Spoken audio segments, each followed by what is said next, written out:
Good morning, everyone. Good to see everybody. Hello, hello, hello, hello. Welcome, welcome, welcome. It has been so long since I have been live, since I've done like a live stream. And I thank everybody for being here, everybody in the live chat.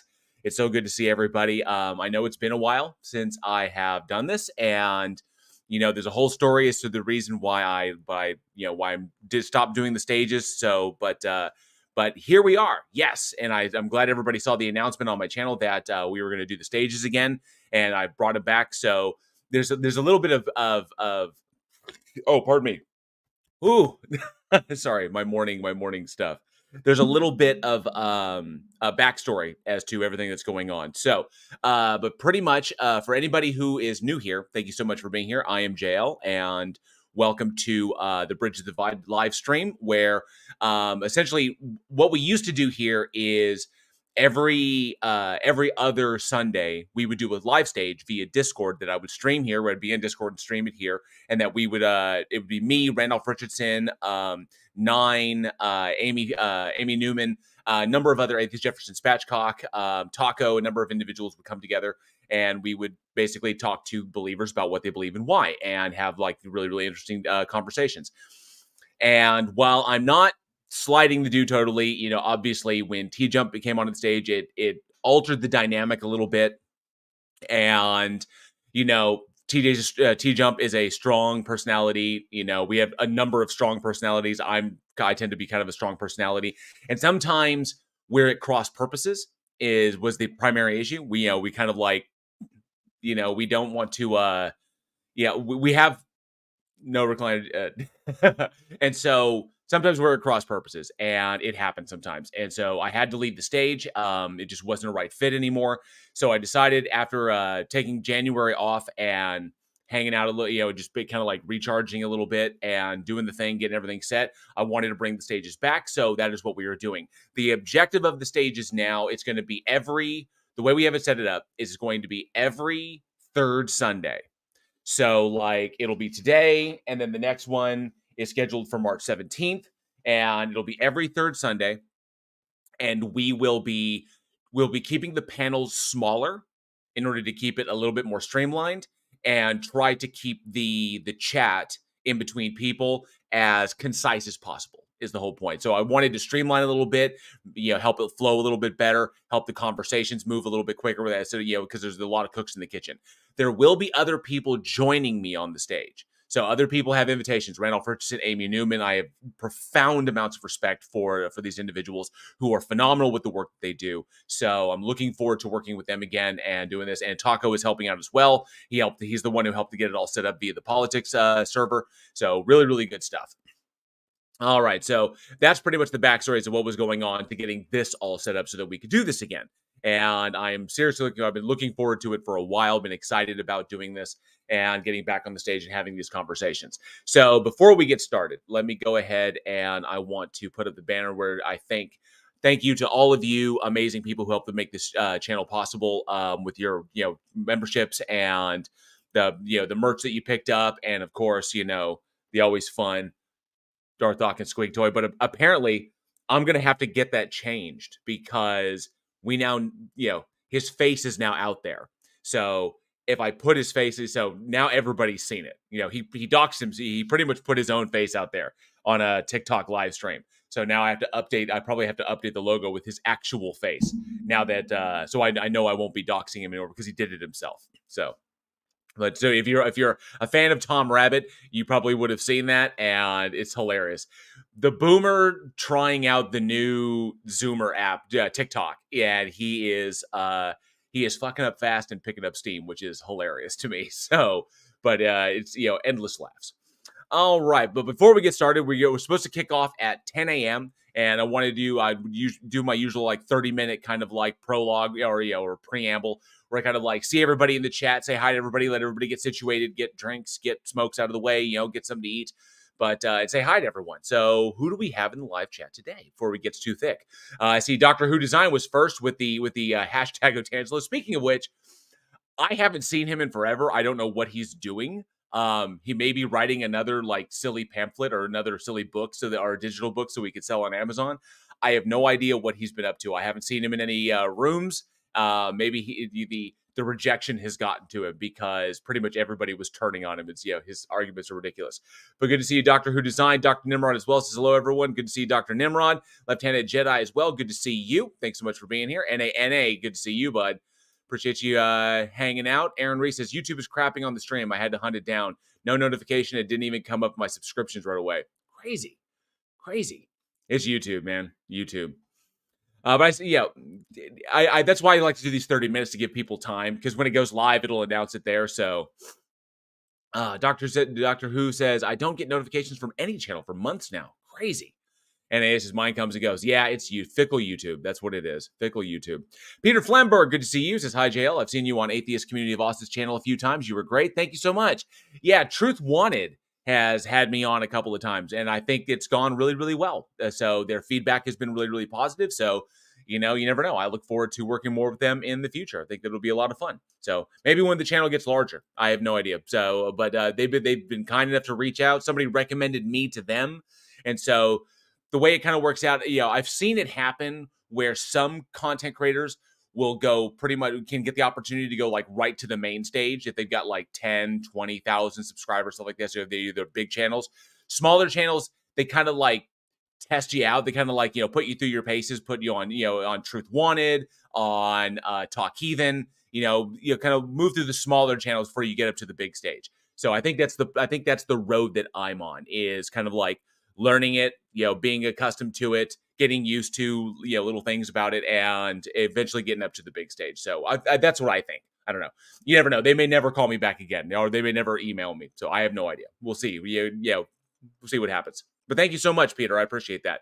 Facty, good to see you. Thanks so much for being here. Appreciate you hanging out as well. Wrote an OS name, Gabba Gabba to you. Says, I thought only the churchgoers get up this early on a Sunday. I know, we're back at it, but it's only once a month. I promise you, it's only once a month. Rasheen, good to see you. Thanks so much for hanging out. Gaming Vegan Ape, a pleasure to see you, bud. Thanks so much. He says, getting my potato on. This is great timing. Awesome. Left-Handed Jedi was playing Diablo 4. Oh, yeah. And, oh, man. I saw that new video with the new Diablo 4 video with Halsey portraying Lilith. That was badass. Surf, good to see you. Thanks so much for being here today. Appreciate you hanging out this early in the morning. I know you puppies aren't early morningers. Sorsha Red Hair is here. Good to see you. Sorsha says, hello, everybody. Love the intro music. Thank you very much. TJ Archivist, good to see you. Says, hello, JL. Thanks so much for being here this morning. He says, oh, yes, Dr. Nimrod. That's because you're 6 hours ahead of us, bud. You're 6 hours ahead. But I appreciate you hanging out, Nimrod. I really, really do. Aaron, let's see. Dr. Nimrod, thank you so much. Has been a member of the Godless Army for 18 months. Thank you so much, Dr. Nimrod, for that support. Do appreciate that. Thank you very, very much.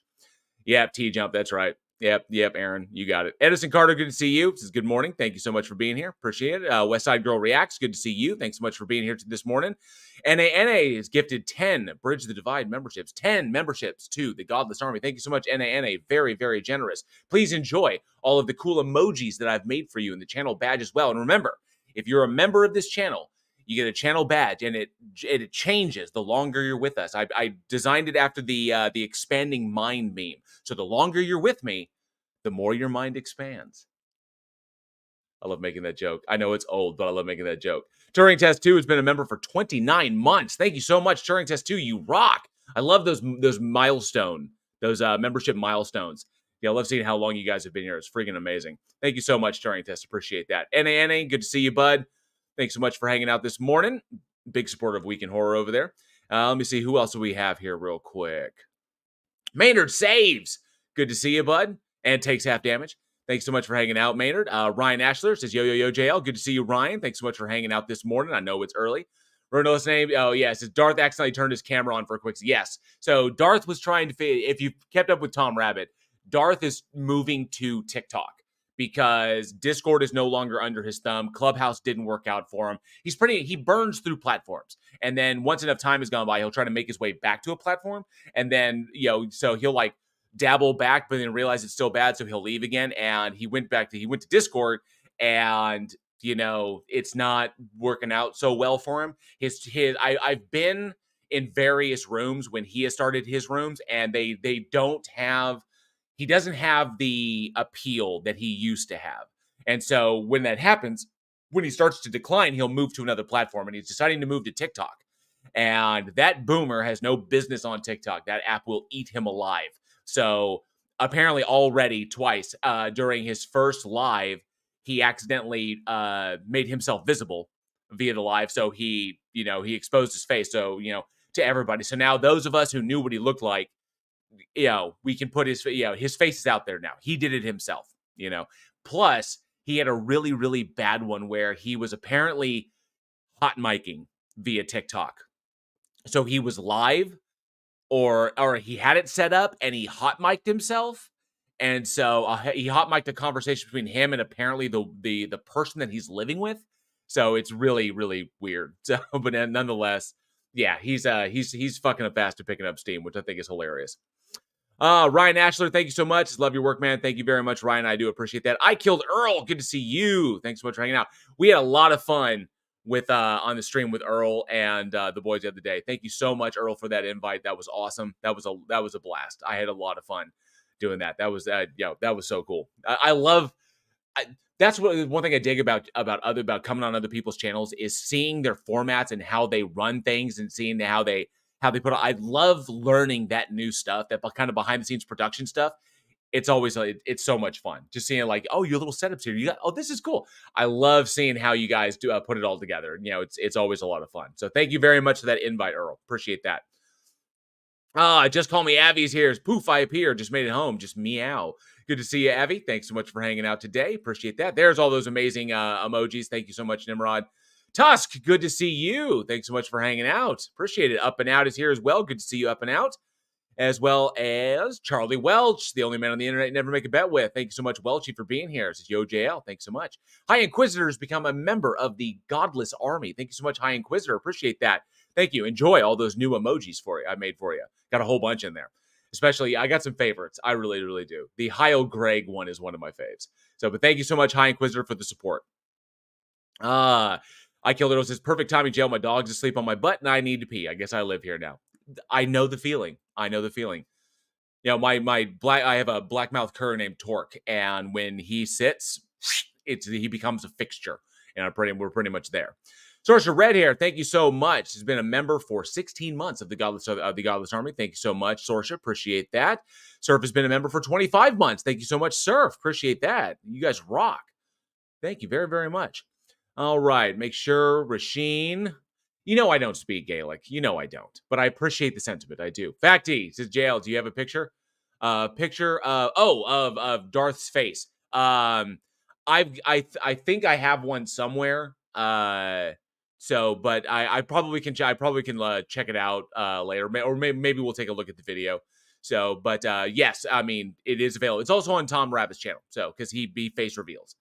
Maya Atkins says he'll last 5 minutes on TikTok. Damn straight. That he has no business on that app at all whatsoever. Maya, good to see you. Thanks so much for being here. So the villagers keep driving Darth out of town with pitchforks. Pretty much. Kill the monster. So, they get the pitchforks and the torches. They chase him to the castle, and then he boo. That's pretty much it. Off to the next to the next platform. Matters Now says, greetings. Thanks for coming on the other day. It was my pleasure. It absolutely was my pleasure. So thank you very, very much. Thanks for hanging out here. Do appreciate that. See, one hand washes the other. That's the way it works. That's how it works in this YouTube community. That's how it does it. Skeptic Dank is here. Good to see you. Are your insides the means of production? Because I wanted to redistribute them. Oh, Dank. I love you. Oh, Dank. I can appreciate that. Thank you very much. Yeah, anytime. Just holler at me. Yahooligan is here. Good to see you, Yahooligan. I was so happy you came on. Thank you very much, Yahooligan. I do appreciate that. It was a lot of fun. Tusk says TikTok equals 50% idiots, 50% Chinese spies. you're probably right. But about the 50% idiots part, that I was making when I make my content, I've covered a few TikTokers. And what I've discovered is that what I think, maybe I'm wrong, or maybe I'm just not big enough to get into the analytics like that, but people have no expectation of anything solid from TikTok. So when you do content and you're covering a TikTok video, people are kind of like, there's no challenge whatsoever. They know it's like, okay, this is just low hanging fruit. And I've covered a few TikTokers.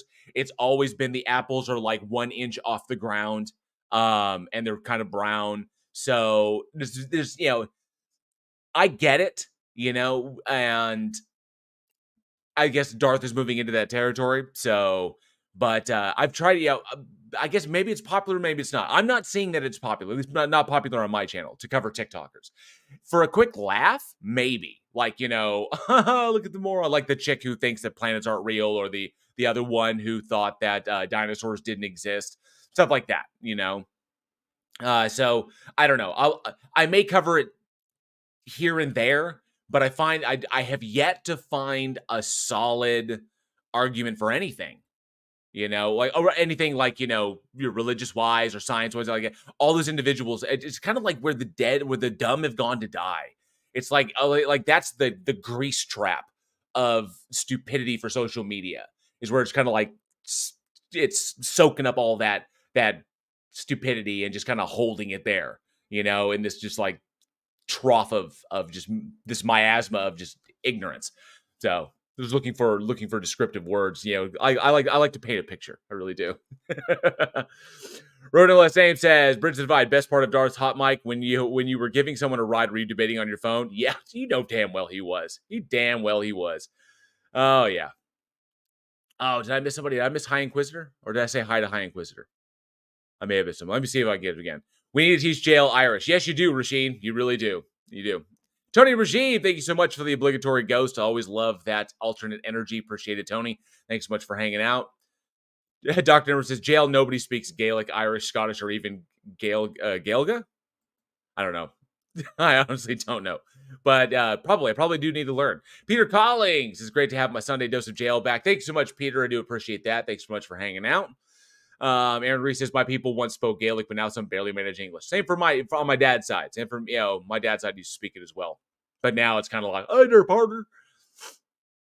Let me see. Who else do we have here? Hi, here he is. Hi, Inquisitor. Good to see you, bud. Thanks so much for hanging out today. Appreciate that. And make sure I've caught up. I think I have. Adam Strange. Good to see you. Says, what's up, my Globetards and Heretics? Good to see you, bud. I think I caught everybody. Nemo813, good to see you, bud. So remember, TikTok was the birthplace of Chili de Castro. That's true. Absolutely is. Edison Carter says it had to be underground. They must be allergic to. Oh, yeah, Sun and Fresh Air. Yeah. Victory Joker, good to see you. Thanks so much for being here this morning. Appreciate you hanging out. I think I caught everybody. I think I did. See that. Just call me up. Says, oh my God, I just saw Dawkins' face. I thought it was a lie. Dude really does live in his mama's basement. Not anymore, because his mother passed away, and so that when that hit the obits, people pretty much knew it almost immediately. His mom passed away. The family took control of the house again because he'd been essentially kind of squatting there after her passing, and so they kind of booted him. Now he's just been kind of out and about and just doing his thing, just out and about, like, I guess, squatting here and there, or like kind of like subsisting off of other people. It's just, that's his life. It's what he does. So, but he used to squat with his mama. So, exceptionally average. His Darth Dawkins face reveal shows his face. I am prettier than this man. Everyone is prettier than this man. Everyone is prettier than that man. Angel Rivera, good to see you, bud. Thanks so much for hanging out. Appreciate you being here. I think I caught everybody. All right. Yes. If I missed somebody, I apologize. I try to say hi to everybody because my live streams don't get so big that I can't try to keep it personal, which I really, really enjoy doing.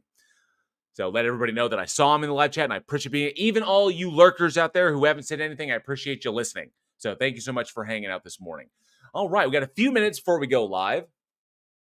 This dude, seriously, I was joking. Dude is nasty and proves it. Oh, he's very true. Adam Strange, that is a fascinating question. Is Chili de Castro religious? I think at most, if we were trying to break him down, I think at most Chili is a deist. But I don't think legitimately, I don't think he's smart enough or educated enough to understand the nuances of belief that I don't even think he knows what he really is. I think he has a kind of like surface understanding of religion and an individual's relationship with God and what denominations were. Like, if you were to ask him, like, what a specific, if he was raised Catholic, and if you were to ask him, like, to specify his Catholic experience, he wouldn't be able to tell you much. But if he was in like a different denomination, like he wouldn't be able to give you the nuances of the denomination that he was in. Like, if he was, if he was Protestant, if he was like Methodist or Baptist or Lutheran or whatever, he wouldn't be able to give you those details, because I don't think I honestly don't think he either paid attention or he was in it very long.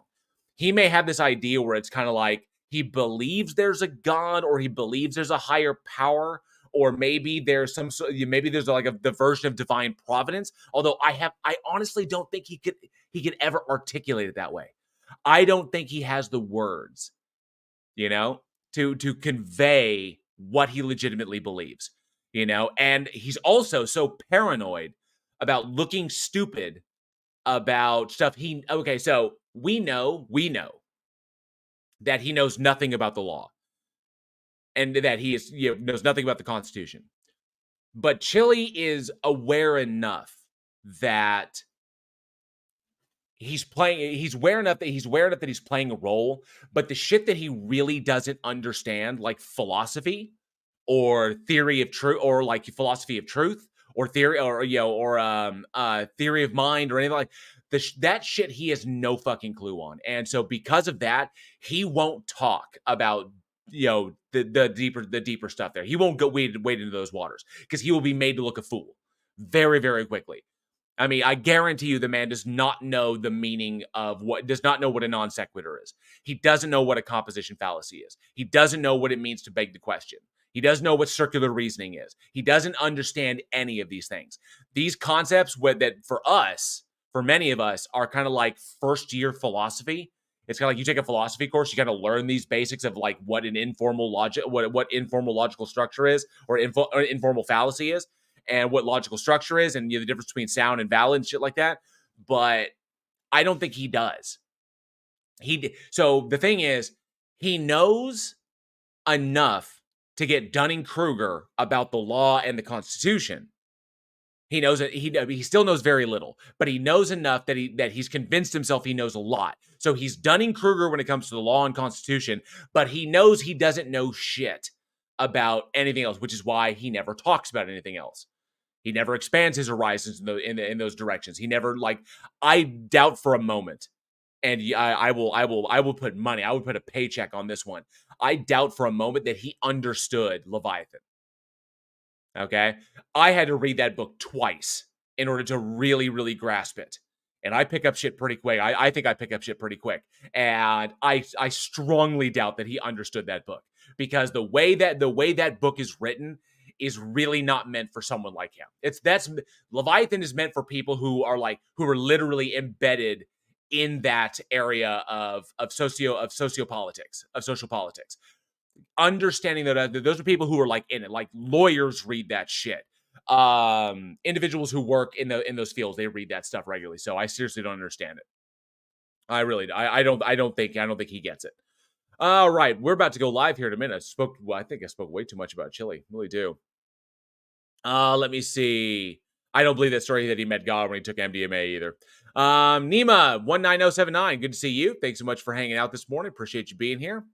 Let me see, make sure. The Raid Lounge with John May says, good to see you. Says, hello, all you Beamish boys and girls. Good to see you, Raid. Thanks so much for hanging out. Oh, what a beautiful beard. Thank you very much. I appreciate that. I washed it just for you. I really did. So, Tony Regime, Cholito doesn't understand those fallacies, spelling intended, but he used them all. He uses them all the time. That's true. His worldview is pretty much, predicated upon them. Peter Noddle, good to see you. We're about to go live here in a second. So let me pop over, because I killed enough time. And let me pop over to the stage.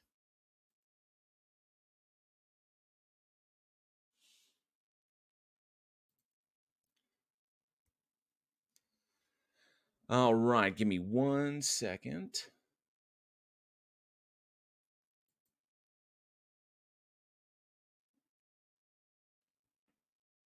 I'm in there. Apparently, Taco is streaming. Taco, are you streaming?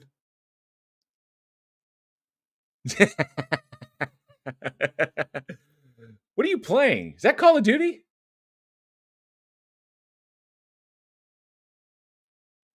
Deep Rock Galactic Survive.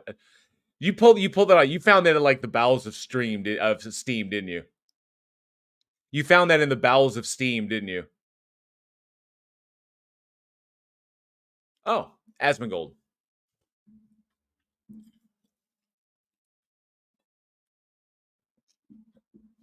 Yeah, it's top-down RTS. Cool. All right, we're about to kick this thing off. Give me 1 second. All the amazing people in my live chat. Evelyn, good to see you. Thanks so much for hanging out. Just watching from the beginning. Absolutely. Evelyn, thank you so much. Fangirl98 says, hey, Jill, sorry, I've been on a while. Just came out of the hospital. Oh, no, I hope you're doing okay. I hope your recovery goes quick. But so good to see you, Fangirl. Thanks so much for hanging out. If you do get worn out or tired, I understand if you have to bounce, but I hope your recovery is quick and you're back on your feet as soon as possible. And apparently Adam Strange is stuffing his pie hole at Golden Corral. Soon he'll tell you, leave now, you eat. You be here 3 hours. You eat like killer whale. That shit was hilarious. I love that. I love that comedian. All right. Let me get this. Invitations are out. I put out an invitation to Randolph and I put out an invitation to Amy. So if they show up, they show up. So look at that. There she is. All right. Let's get this. Let me get this shared over.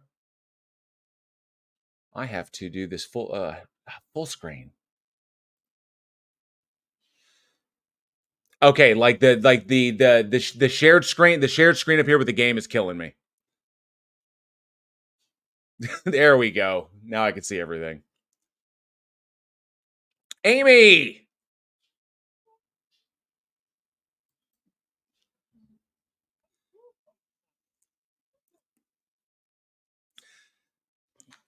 Not much. I've been excited about this. I've been looking forward to this. So, but we're about to get, it's 10 o'clock, so we're about to kick off. All right. Are we already live, Taco?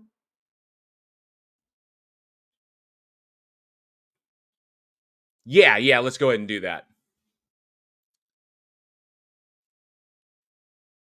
Sounds great. Sounds fantastic. I'm also streaming to my channel, so they're already set. Oh, wait, dang it. I know what happened. 1 second. I know what happened. 1 second.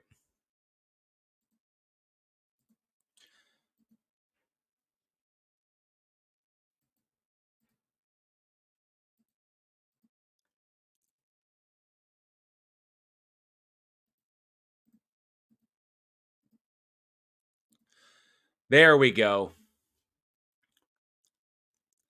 Take it easy up and out. Thanks so much for hanging out, bud. All right, we all set? Indeed. Looking forward to it. Awesome. I know I have. Okay, my anticipation is that this is probably going to be a little on the small side because it's just me, and I don't know how many people are going to be swinging by. So we're going to find out. But if you are up for having just basically conversing until someone puts their hand up, I think it'll be great. I anticipated a small turnout because it's just me. So I guess we'll find out. But nonetheless, yeah, I see. Darwin and Abe are in there, and Darwin follows my channel. He may actually be here live, or he may actually be watching me on my live stream as well. But Taco, a big, huge thank you to you, dude, for setting this up. So couldn't have done it without you. And Amy. Think politics Discord, right? I'm just. Yes, and Taco is a great admin and host. He is a good admin. And Amy, how have you been? It's been forever since I've talked with you.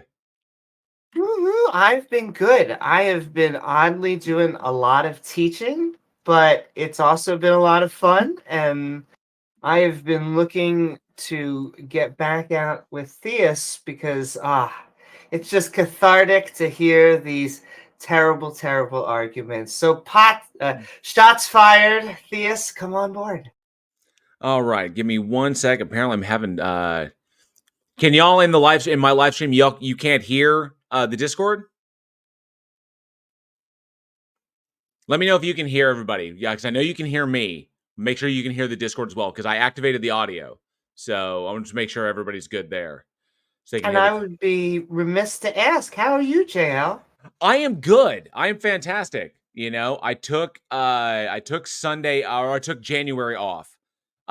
just kind of like recharge of thing. And of course, as would normally be, I got sick for like the first 2 weeks. And then I spent the third week kind of like recuperating. And then the fourth week, my eldest dog died.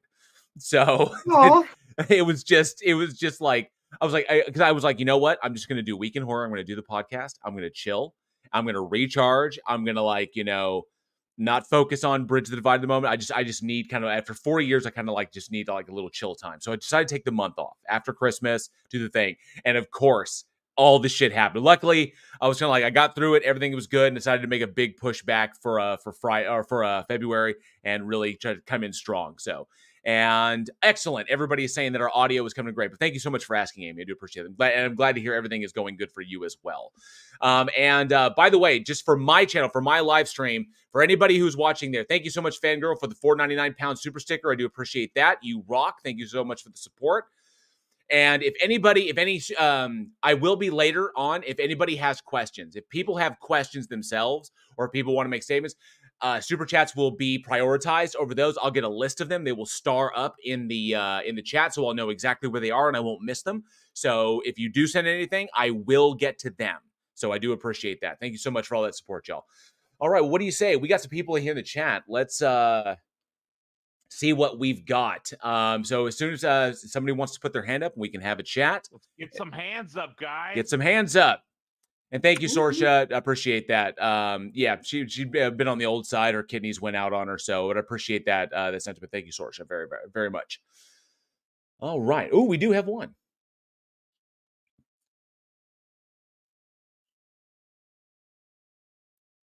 Welcome, Abe. Hello. Can you hear me okay?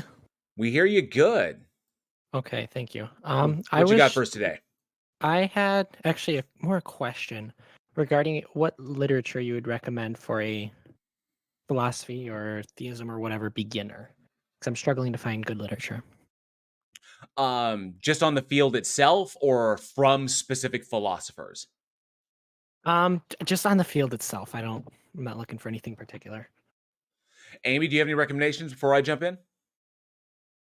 Well, I would just say that two things, because I'm biased, but if you want a very general, I like Socrates. I've found using the Socratic method has been vastly helpful. Plato talks about himself as well as the gadfly, because many people would find him annoying. He would basically go around just like Socrates and ask questions. And as much as it seems harmless when you ask questions that go against the grain, well, and so that, and then I'm just biased towards atheist literature. Like, Right. God is not great. Graham Oppie's pretty awesome. Graham Oppie's really, really good. He did an AMA here. He did, yeah. So as far as like just your general basics of philosophy, I agree with Amy on that. Starting with the Republic is really, really good. Plato's The Republic is one of the best, so you can start with that. I also really like the works of Marcus Aurelius. So that's kind of like some ancient stuff, because it's an ancient field. So you're starting with like kind of like the classic stuff and building up from there, from pre-Socratic going all the way forward and kind of learning it there. The big thing is that the reason I ask general or a specific field is because generally there are fields that are really, really specific to that kind of like fall in line. What I found is that as people get older, the philosophy or the field of philosophy that they kind of adhere to is one that kind of comports with what they feel the world should be. And so it's the one that is most in line with them. So if you like were to suddenly jump into, say, Kant, or you jump into like Hegel, or jump into like Nietzsche or something like that, if you were to like dive into one of them, you may you may not get the whole picture, because they're speaking from one particular frame of reference. So to get like a general deal, what I find, and this may sound trite, what I found is that there are a number of channels on YouTube where you won't have to pay any money. You won't have to like go out and buy books. You can buy those later as recommendations. But if you go out and you can find channels that will simply talk about the history of philosophy, where they basically talk about the major players. And then from those videos, you can take notes and you can specify what books you want to look at. That'll be a good way to get a baseline for where you want to approach going from pre-Socratic all the way to postmodernism. Sure. Okay. Thank you. I appreciate that. My pleasure. Absolutely. Have fun. It's a fun journey. You know, it really is. And then at the end of it, you're just going to find out that philosophy PhDs, that people who have PhDs in philosophy, they're pretty much just repositories of philosophical history, is what they are. They're just like they can pretty much recount it all from memory. That's pretty much what a PhD in philosophy is. Good to know. Thank you. All right, bud. Take care. Thanks so much for the question. And I think philosophy evolved really into science. You know, they were the natural scientists of their day, and eventually they became the hypothesis makers in which we were to eventually have our peer review system. It did. Natural evolution of human reasoning. I love that. All right, who do we have up next, Taco? Do you want me to bring people up? Let me see if I can, because I thought I saw somebody. I didn't see somebody with their hand up. Okay, no hands up yet. So I think I can. I think if someone puts their hand up, okay, let me see if I can get this right. Eve has got her hand up. Let me see here. No, I can just. Apparently, maybe I can't. Yo. Hey. Eve. You should have the ability to invite them up. Yeah. Quick question. Do you know of any of the good online colleges to look at that stuff? Ooh, online like the colleges. Free ones? How they're offering like free courses through Stanford and stuff? I have a suggestion. Well, first of all, I highly recommend things like Khan Academy, which are completely free. But I would also suggest looking into things like University of the People, who it comes from a background of Ivy League schools, which are trying to make they call it tuition free. However, that means you have to pay about $100 a course. Nothing almost ever is truly free. However, in comparison to the normal school, which I would say can range from $300 a credit to $3,000 a credit, if not higher, it's way cheaper. And so, yeah. They're accredited, which is the most important thing you should care about when you're trying to get a degree. Not the most important thing, but a very important thing. Please make sure Was it the College of the People? Is that what you said? Yes, University of the People. University of the People. I've never heard of this. Thank you. I've actually never heard of it myself. University of the People. The dean has a wonderful TED Talk. That's how I learned about them. Let me see here. Nice, that's all I got. So University of the People online degree programs. So yeah, absolutely. So Eve, I know you just bounced out, but you can find them at uopeople.edu. So uopeople. So you like letter U-O people at .edu. Fantastic. Good recommendation. Awesome. I learned something new today. Yeah. All right. Thank you so much, Eve. Appreciate the question. Appreciate you popping up. I like this. Good. A nice little warm up. I like this. It's good. Rodent. Let me see. There we go. Can I bring him up? I think I did. I hit invite to speak. I hit invite. So what? Yeah, exactly. What's okay. Gotcha. Rodent, what's up, Chief?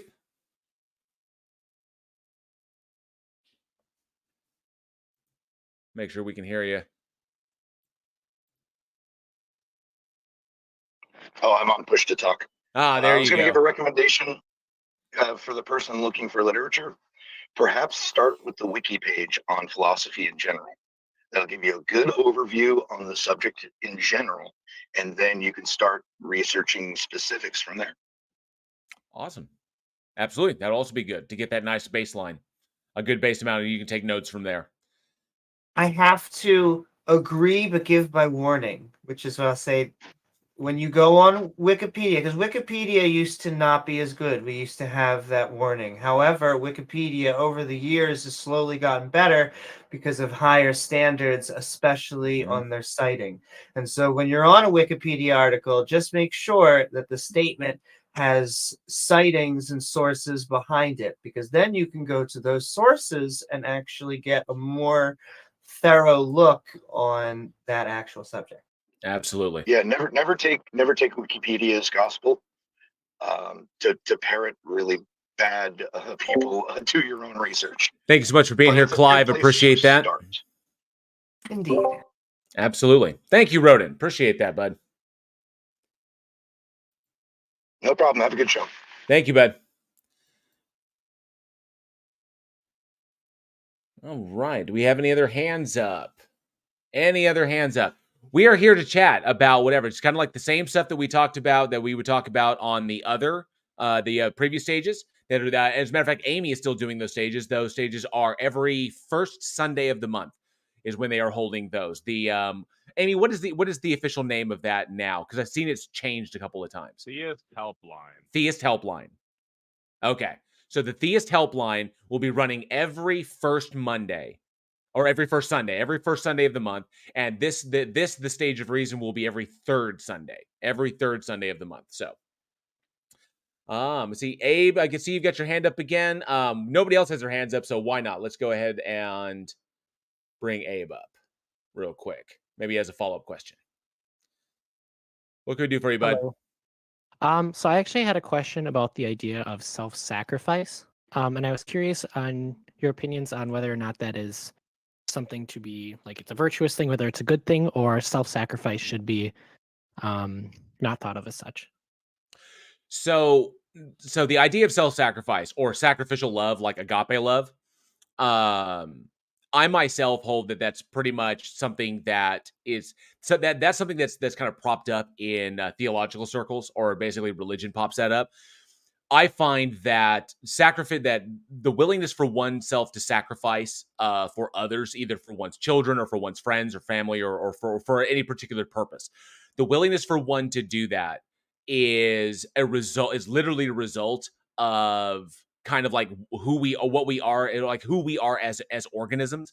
Is that the same kind of applies in the animal kingdom. The willingness for a parent animal, a parent organism, to sacrifice themselves for the survival of their offspring. And that for human beings who can reason beyond the particular scope of the scope of your basic animal kingdom, is that we can find other reasons other than pure survival to sacrifice ourselves. But it is for survival, the survival of an idea, the survival of a culture, the survival of something else. It not just doesn't have to be other people, but to lay one's life down for a purpose is what we kind of view that as, to say, to die for something greater than yourself. Not just your children. It could be anything. It could be an idea. It could be a philosophy, an ideology, whatever. So I don't think that there's any of this greatest thing where there's like, in order to prove true love, one must be willing to sacrifice. I don't hold that. I think that's a kind of a manner of psychological control for people to kind of dictate, like, if you're not think of it like this. If you say that you love someone and you truly want to like, show that and prove that, well, why would the idea that the church has, or that religions have, that you have to be willing to sacrifice yourself to this extent in order for the other person to truly know that you love them, is ridiculous. Because all that does is basically take the mythology of what's going on with Christ and try to push people to behave in that manner. And I've found, and other people may find this different, but it's been my experience, that people who live like that, or people who are willing to do that, tend to push themselves to extremes way faster than other people, because their willingness to die for what they believe in is tantamount to, is like, literally, it's so prominent in their minds that they are quick to escalate things to that degree in order to prove how serious they are. And I don't like that it has that effect on people. Go ahead, Amy. Sorry. No, not at all. If I could just agree and then just jump off that, I think that the concept could be both good and evil. I think that generally speaking, we want to think, oh my goodness, if something were to happen to my children, I would throw myself in front of them. If my country is so important, I would die fighting for it. However, I think that it can be taken to extremes on the other side. I think that it becomes this sacrificial logic that becomes, we killed a guy so that our bad deeds could get off. And I know they romanticize it within the Christian religion. However, I am not a fan of sacrificial logic. That is, we killed someone, therefore we get something out of it. And the Christians often make fun of the Aztecs for doing this, for ripping out people's hearts. I do not see how it is that much further away from that. And so, yes, I am okay with you trying to protect your children. We should. There's evolutionary reasons for that.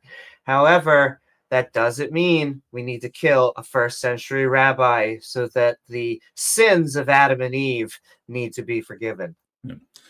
And I like that you brought up the Aztecs in that, because while many slaves and prisoners were sacrificed amongst Aztec culture, many of the people who there were many members of the populace who also willingly gave themselves to sacrifice as well. Although they did sacrifice slaves and prisoners, people who had committed what they believed to be sins. That in their culture, their idea of sin was that sin was a physical thing that literally lived in the world. And so there was always sin out there wandering around somewhere looking to destroy things. And that by sacrificing themselves, by their willingness to sacrifice to ensure that the reason they did it is because they believed that sacrifices, the willingness to give one's life, would keep sin at bay and ensure that their culture would never die, that the culture wouldn't die, that sin wouldn't get in, which is why typically slaves or people who were criminals, who were prisoners, they were sacrificed as well, typically more en masse, because those individuals fell into a specific category. They'd already sinned, so they were eliminating sin within their society and keeping the sin at bay to keep it from corrupting their society. But there were also people willing to give their lives to do that it was an honor for them. And this is recorded by Cortez and some of the conquistadors, who actually at one time liberated slaves from, I believe it was the Oaxacan Empire. But anyway, liberated slaves, and those slaves didn't want to escape. They thought that they were rescuing them. They demanded to go back, because to turn one's back on their duty to sacrifice themselves to keep sin at bay would have been an insult and would have been a threat to the culture. So they went back to go be sacrificed, because it was their duty to do so. So it all comes down that but you see how that it doesn't work in the long run. You think about that from like what we know about human biology, is that the willingness to kill yourself at will, just be like, I'm always looking for that excuse to give my life for something greater than myself. What does it end up doing? People just end up dying needlessly when these situations could be solved via rational thought. They really could. But the willingness to die, to go to one's death so quickly for something what they perceive to be greater than themselves, I find it fairly basic. It's very primitive. And it's a poison that they have given to themselves. It is because of this Adam and Eve situation. But without that, we would have had no need for a Jesus to come around. And I know the Christians right now are like, oh my goodness, all you do is pick on Christians. Yeah, I know the other religions are filled with nonsense too. But when it comes to self-sacrificial logic, I am not a fan of killing a guy, no matter how quote unquote perfect he is, in exchange for something else.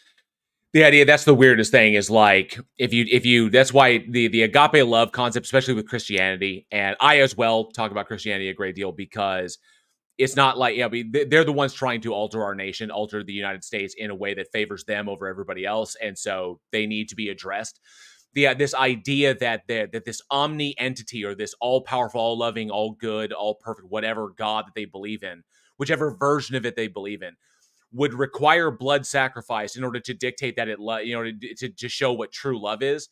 And so you tell me that the murder of a human being, or the sacrifice of a human being, the willing sacrifice of a human being, no different than the Aztecs would do, is what is necessary to demonstrate love? Is like, really? And you have the power to do anything logically possible in the world. Like if it's logically possible, this entity can do it, and that's the manner in which you did this? It makes no sense. knowing full well, because it is all omniscient, knowing full well that people would then say, wait a minute, if it knows all things and it can do all things that are logically possible, that's the best way it could show love is like horrific bloody death. That doesn't make any, it's just ridiculous on its face. So I think that the idea of sacrificing is a thing that has come up, that is throughout the animal kingdom, the willingness to give one's life for something more important to you, something greater than yourself. That's something that has just come up by way of our survival mechanism, our defense mechanisms to keep our bloodlines alive. But that idea that was born out of the evolutionary necessity for survival has been twisted into a tool that can be used to control people, to control their minds and control their hearts. Sure. Okay. So I was actually, maybe a follow-up question for that is is there any ever like a circumstance that you can think of where it would be justifiable to die for your beliefs? Like I'm thinking of Bertrand Russell, I think, who said it, or maybe there's some misquote attribution there, but he said like I would never die for my beliefs because I might be wrong. Is there ever a situation where it's justified to die for your beliefs? To die for beliefs, just for a belief, I'm gonna have to side with Bertrand there and say, because a person could be wrong. I would say I think as far as like sacrificing for your children, for your offspring, or sacrificing because your sacrifice will assist in a greater goal. Like, for example, the sacrifice is made by the countries who fought against fascism during World War II. That is something that, or if someone were to invade your country, or someone were to break into your home, or whatever like that, these are understandable. But just to die for a belief, no, I have to side with Russell there. Amy may differ. What do you think, Amy? So I think there can be good reasons to have self-sacrifice. I think that if I had children, I believe that I would probably have feelings where I'd want to protect them. I believe that, I teach children. I think that if there was, I hope this never happens, but if there was a shooting, I like to think that I would go out of my way to protect my children, to lock the door, to go into different circumstances because I'm the adult and the only one that can take measures to protect them. We have to separate it out from those types of self-sacrifice to what I think Jesus's sacrifice was. And Jesus's sacrifice, in my opinion, I think if we take a historical approach, was that he died. They didn't think he was going to die. They expected him to keep on living. Once he did die, there had to be some sort of reason, methodology, and there came the rising from the dead.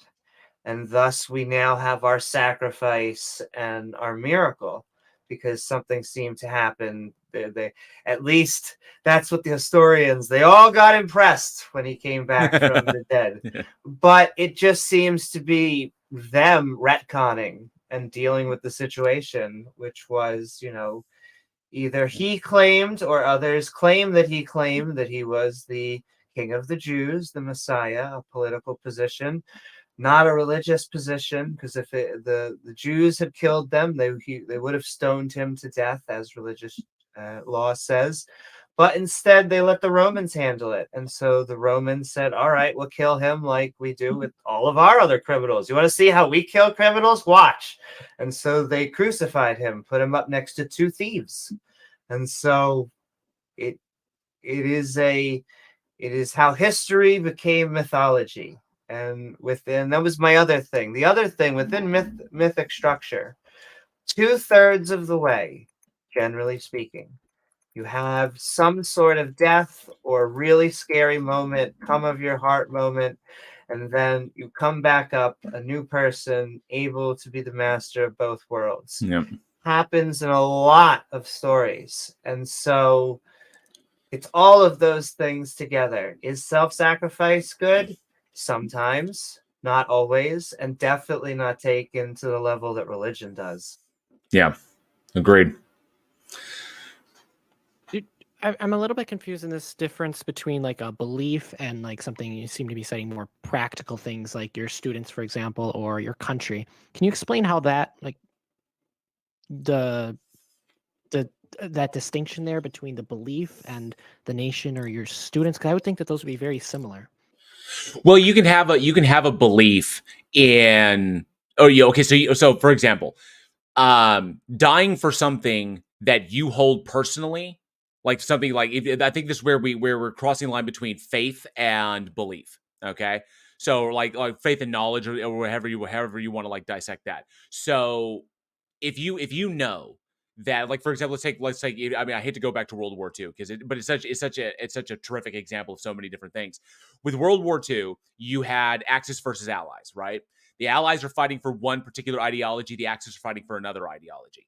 Now, the soldiers that fought in that, or the governments that waged that war, they can look at the fallout of a particular governmental regime, and they can say that if we hold that a certain thing is necessary, that you can, two different groups can hold things independently. They can hold them as what is most important.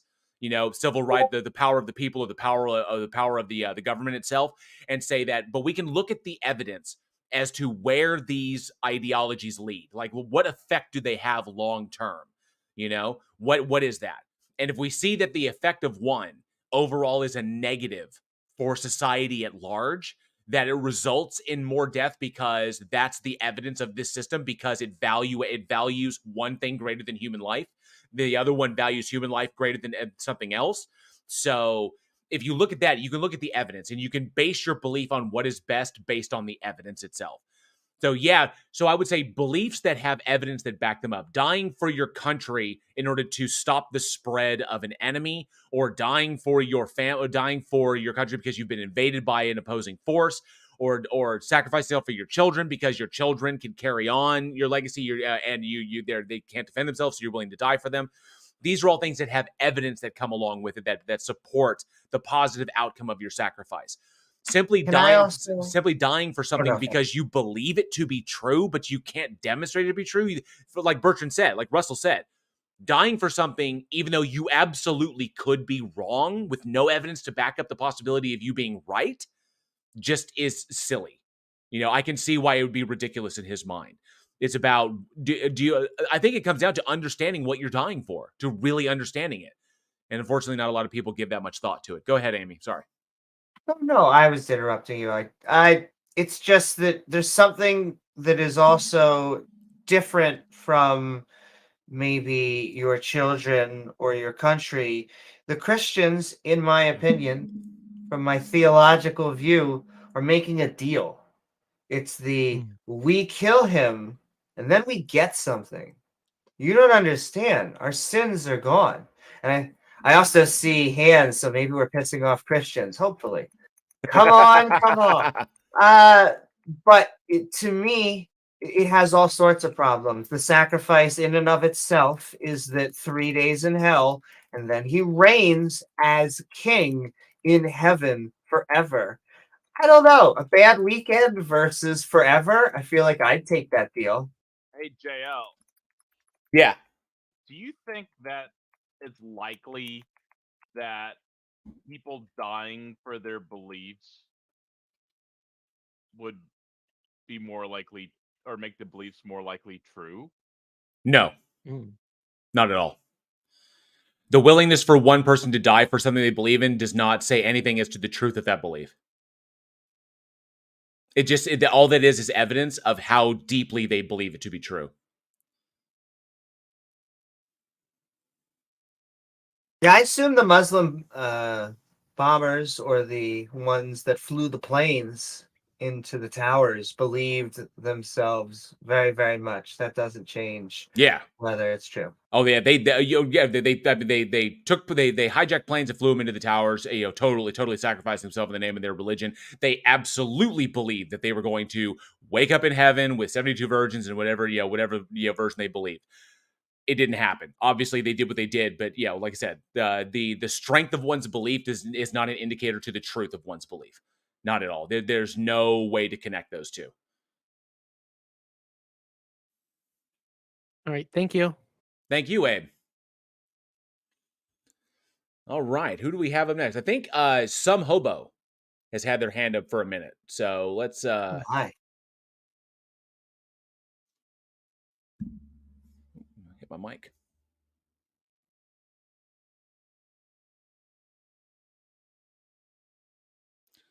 Some Hobo, you got the invite up? There he is. Hey guys, yeah, I definitely appreciate the talk. I'm somebody new to the channel, so Well, just help welcome. me kind of figure out what your guys' channel is about.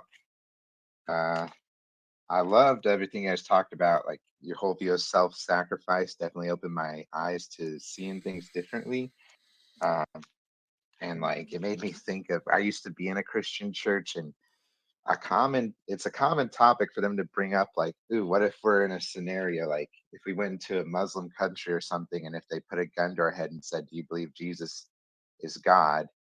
To them, they feel like if you aren't willing to die for it, then you don't believe it. That literally is the norm for that culture, that you have to be willing to die, otherwise you're going to go to hell. Right. Indeed. I like what somebody put up in my live chat is that so I think it was interesting. Where is it? Yeah. So Tony Regime stated that the concept of sacrificial lambs and scapegoats led to concepts like the whipping boy and the situation where where there is no personal responsibility for your actions. Is that ultimately when you die, that when you sacrifice your life, you can't be held accountable for anything that you might be wrong on because you're dead. So it ultimately is kind of like it's almost like an escape clause. It's kind of like if you're willing to die so quickly and someone puts you in the situation, it's like, yep, I believe. It's like they'll always bring up like the situation of Columbine. I'm certain you've heard before where the girl was like, do you believe in God? He's like, yes, I believe. Or do you renounce God? And he's like, oh no, I refuse to renounce it. And then bam, and then they did what they and then the shooters did what they did. It's like that's an example of willing to die for one. It's like, why? Is like why in that scenario is like really but now all the responsibility of her life. I mean, not to denigrate her death, but that individual that child was raised in a scenario to believe that the entirety of her life, all of her potential, everything that she had in the future was worth throwing in the trash for this one particular belief. All the good she could have done, all the people she could have helped, the impact she could have had in every single day. All of that was completely worth. Yes, I believe. That is ridiculous. I mean, it's just kind of like it's the responsibility for one's life can be thrown away so easily. Just because like I'm willing to go for this. It's like now I don't have to worry about living anymore. It all stems from the idea that this religious idea that our lives are worthless, that we are but dirty rags, so like that this life is nothing more than a doormat to cross before we get to the big great grandness beyond. It's a devaluation of the human experience. It's a devaluation of human life in general. And it's just when you look at it from the kind of like an objective perspective, it's gross, because it tells people anything you could possibly do, the people you could make happy, the people you could help, the one person you meet down the street who needs help and you happen to help them at that one particular time, that situation will not occur because you're gone, because you were put in a situation where you valued a belief that you held over your future potential. And that is ridiculous. To me, that's just like a way to escape responsibility. The responsibility and the hardships of this life. Yes, life is hard, life is difficult, life is painful, but it's also fantastic and it's amazing and it's shockingly beautiful. And none of that is worth anything. It's like, really? I know it's it never sat well with me at all. And if I could just add Yeah. on from a romanticization of this self-sacrifice, because they do have life after death. And oftentimes people will ask, what is the harm in having, an afterlife belief in a heaven and a hell? And well, it allows, just like JL was saying, it allows people to very willingly take a bullet to the back of the head because they believe that they are going to an afterlife. It allows shooters, it allows terrorists to do horrible things because they truly don't believe that this is their final moments. And so to them, they are doing something righteous that we view horrible. But hey, in a few seconds, it's all going to be better again.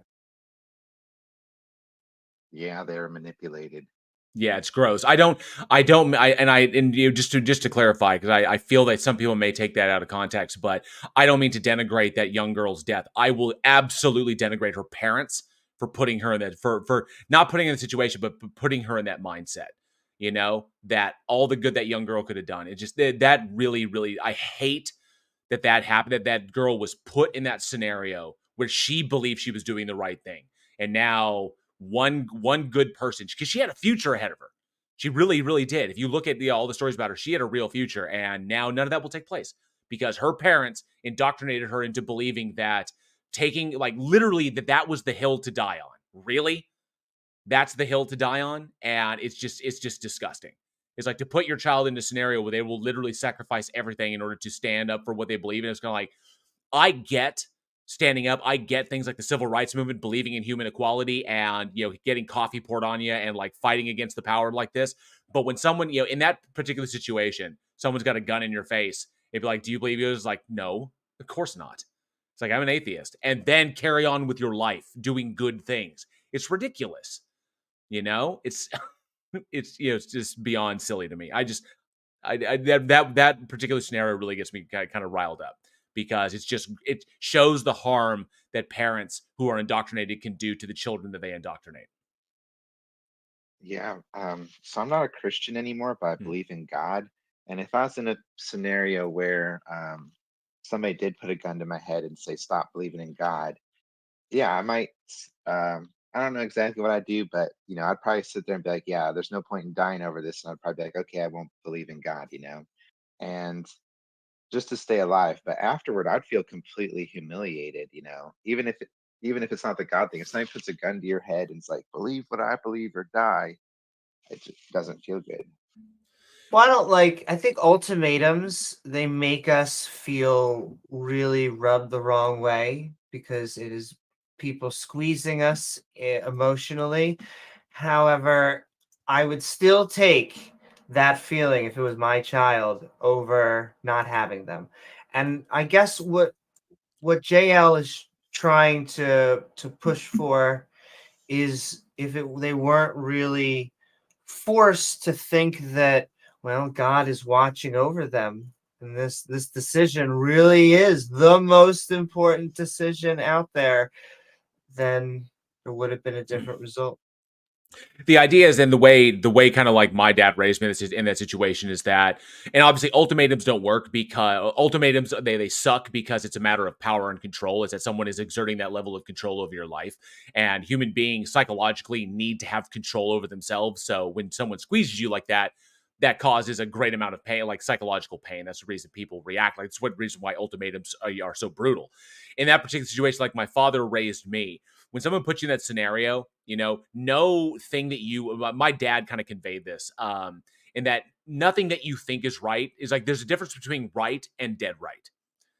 There's a difference. It's like, choose what hills you want to die on. And I'm a bit hard headed, so it took me a long time to learn that lesson. And that was a hard lesson learned, is like, choose which hills you want to go out on. Someone in that situation, your life is what is most precious. Protect your life at all costs. If you're in a scenario, ultimately, if you're in that scenario, someone's got a gun to your head, okay? Their only choice is to pull a trigger or not pull a trigger. Your objective should be to try to get them to not pull the trigger. So give them whatever they want to not do it. And if you walk out of there and you walk away with your life, you have succeeded. Because ultimately, it really comes down to, it doesn't matter what you say. Because that young girl could have said, no, I don't believe in God. I renounce it. I don't believe it anymore. And that shooter still could have pulled the trigger and it wouldn't have mattered. So do whatever you can to stay alive is the whole point. One other thing, just to add on to that it's a terrible positive, but you want to stay alive because most likely those people aren't going to make it through this scenario themselves. Right. And so let's get ourselves away from the shooter and protect the people we can. And yeah, it's a horrible. We are talking about horrible events.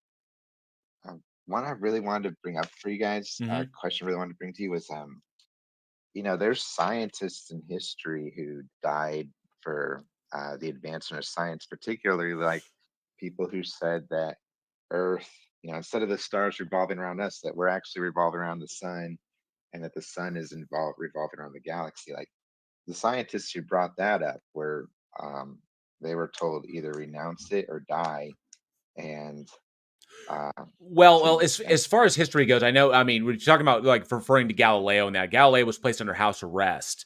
He was that scientists were persecuted for challenging the status quo because at that point in time, during those years, the church exhibited enormous influence upon both the populace and the government. And so, where those days in those countries, that government, church, and government were almost one and the same.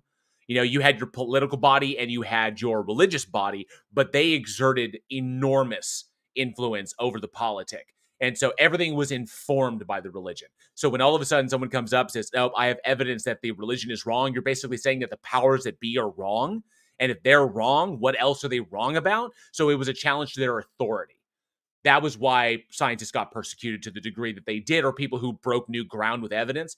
That's the reason that happened, which is why, the whole separation of church and state is so important, is because if religion is telling you what's going to happen with you when you die, if religion is concerned about your eternal soul, they're concerned about eternity and everything that exists after, and they're telling people, this is what you need to do, this is what you can't do. If they are the authority in charge, okay, and they're telling you all this stuff, and then all of a sudden you come up with something, you say, "Oh, wait, no, you're wrong. And here's the evidence that you're wrong." Then the people that they're controlling can only ask one question. Well, what else are you wrong about? Okay, so when the yeah, church is in power, that's a bad thing because now you have an ideology that claims to have all this access to all this divine knowledge and divine information, and they're telling you how to live your lives and what you can and cannot do, and they're controlling you every facet of your existence, and then all of a sudden they're wrong. That destabilizes power strike. That the power balance becomes destabilized very quickly when all of a sudden the people rise up and say, "Wait a minute, if you were wrong about this very simple thing, how it's possible you could be wrong about these huge giant things as well." And that's why the hammer was brought down so hard, which is why like I said, I'll repeat myself, why the separation between church and state is so important, because at least with the state, they're not making these huge giant ideological claims that can't be changed. They're not dictating that this is the way, the truth, and the life. You must be capitalist forever. It's like, no, we acknowledge capitalism, probably not the best system. We try to make it work. We're trying to find it out, but we're not going to claim that that's the way it is forever. I think that's what's most important there. But And if those yeah, those people were persecuted because they had evidence, because demonstrably they were correct, and it was going against what the church was saying, what the church was putting out. So that was the literally is kind of like, hey, the power that be is wrong. Here's the information and the evidence. You can look for yourself and you can confirm it. And the church is like, whoa, whoa, whoa, whoa, whoa. That's kind of that unique scenario. Go ahead, Amy. I'm sorry. No, not at all. I just to bounce off that. So thousands of years ago, the Romans knew that the world was round. They had peer reviewed it by using different natural philosophers. And so what ended up happening is the Dark Ages, or as I like to call it, the time when Christianity was in control. Things started to go a little crazy because now they're trying to figure out how many days is literally in 6 days and all sorts of things. And the other thing is, it's true that there has been bad science throughout history. However, the bad science tends to get knocked away by good science because that is also how the peer review system.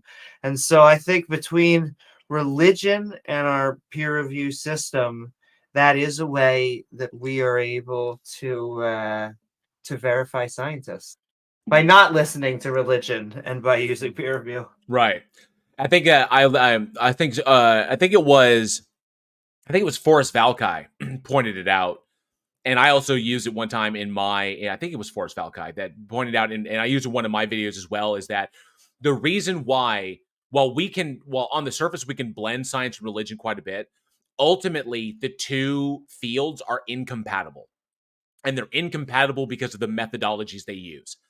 The methodologies, basically, the process by which we arrive at what is true are completely different in both. They're incompatible. Religion is about what you feel to be true. And science is about what can be demonstrated to likely to be true. What is most likely to be true by virtue of what we can demonstrate. And then religion's all about, this is true because you feel it to be true. Because those two fundamental methodologies don't mix. It's oil and water. That is why you really can't blend these two. I've heard a lot of people say, a lot of Christians, a lot of Muslims as well, will say that science and religion, they mix so perfectly, like science is evidence of God's majesty or whatever, or God's creation. It's like, no, because how you're coming to that conclusion requires that ultimate assumption that this entity exists. You're basically, it's circular, or it's begging the question. If this thing, you're saying this thing exists, therefore this. It's confirmation bias. You're interpreting all that evidence to support what you're holding beforehand. Science doesn't start like that. Science says, we confirm X, let's move on to Y. Now we've confirmed Y corresponds with X, now let's move to Z. And then we constantly adjust, which is why science moves so slowly. Because all of a sudden we get to Z, and Z confirms Y, but it doesn't confirm X. We have a weird thing here. Let's go back to X, reformulate, start again. And that's why science takes forever.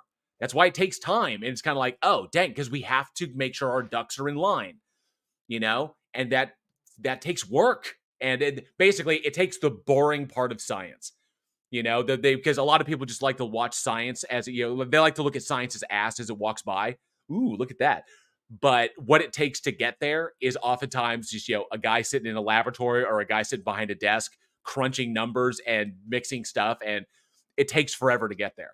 And so that's the whole big difference there. It's like religion is like right now. Religion serves the id, to speak, Freudian kind of like that. It serves to the right now. Whereas, science speaks to the superego.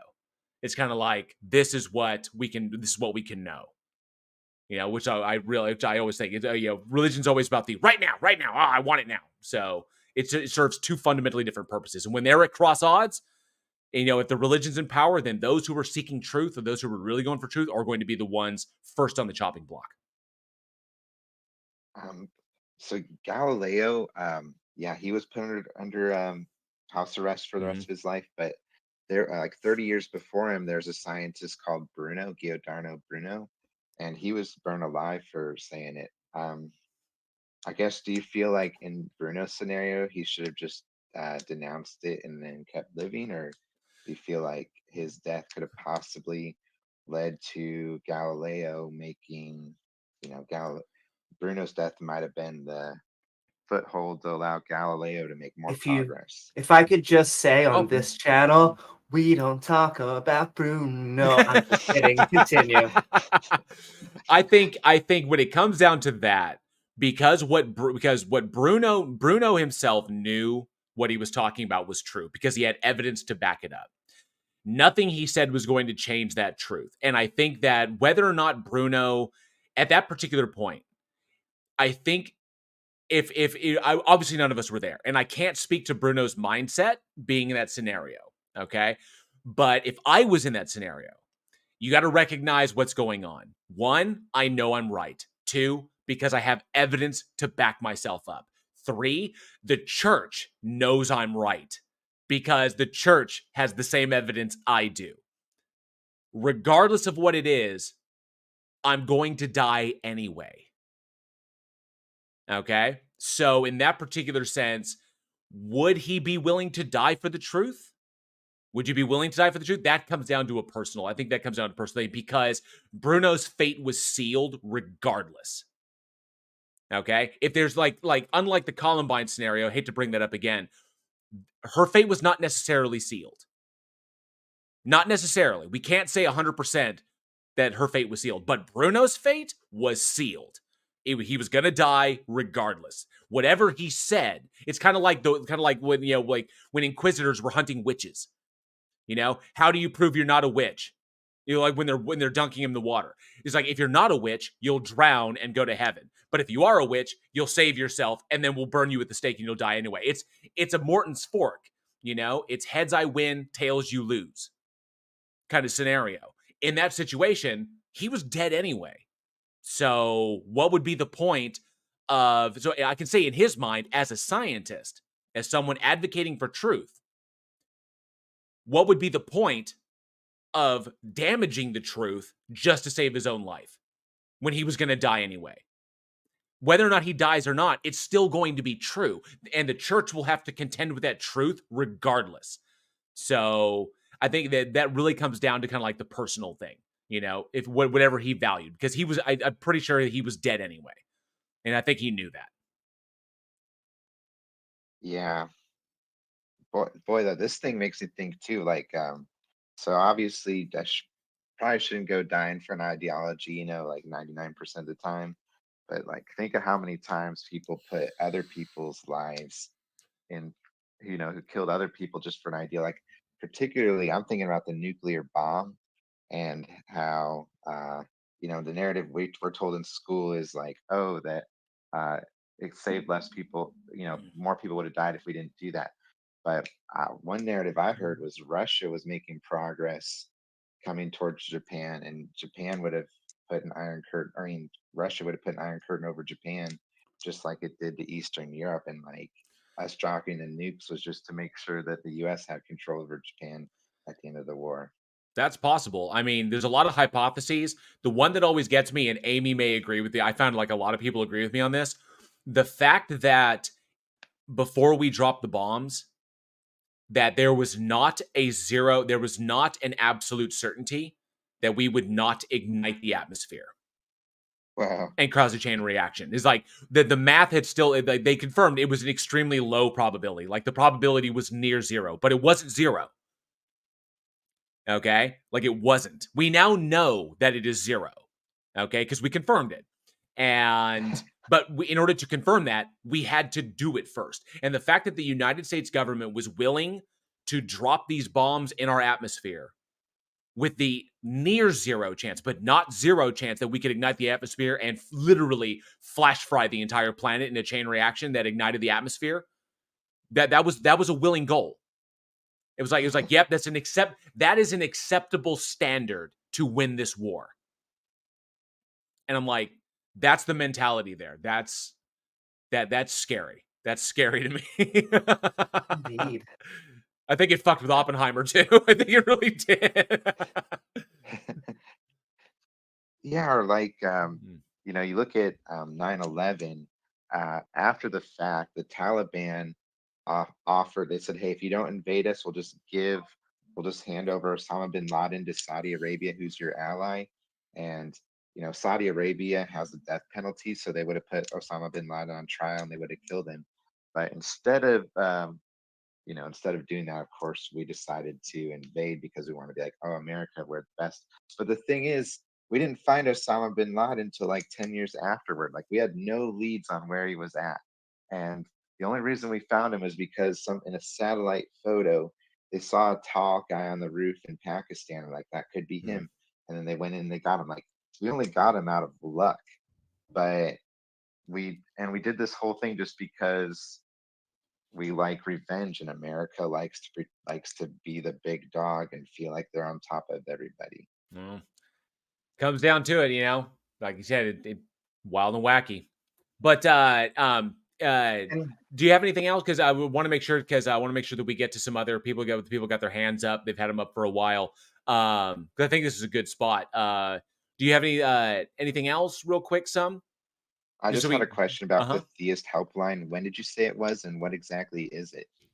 The first Sunday of every month. Okay. Yeah. Thank you guys for your time. Thank you, Sam. It was a pleasure. Thank you very much. Thank you for coming on. And Osama was a weird mix because he came from a rich family. He came from an almost westernized type of education, but then converted to a very fundamentalist form of, I think, Sufi Islam, form of Sunni Islam. And, you know, he decided that he was going to use those types of advantages against us. Yeah. But Wild. All right. Thanks, appreciate it. Yep. Take care, guys. All right. I think Slim West has been holding out for a bit, has been Woo! hand up for a while. So let's let me see here. There we go. Okay, cool. Slim West.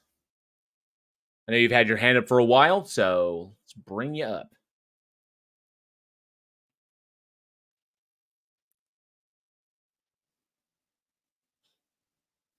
Slim West, you there? All right. Slim West may be AFK, so let's go ahead and pull up Charmhole.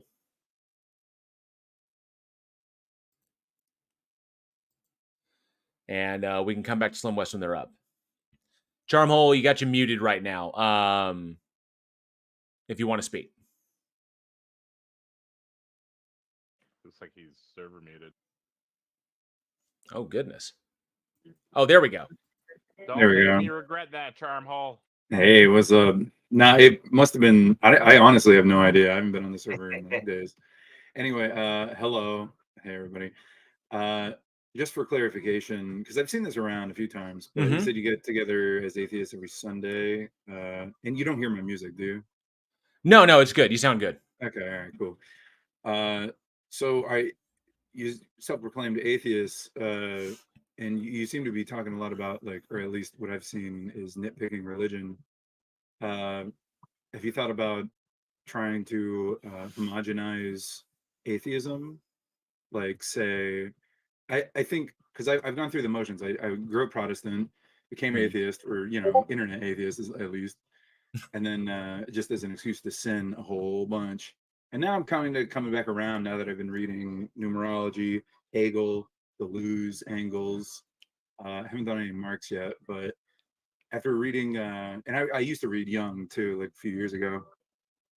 And I don't know, from what I've seen is nitpicking religion is just goofy. It's really goofy to do, because most people, I went to Ash Wednesday recently and everybody's just kind of going through the motions.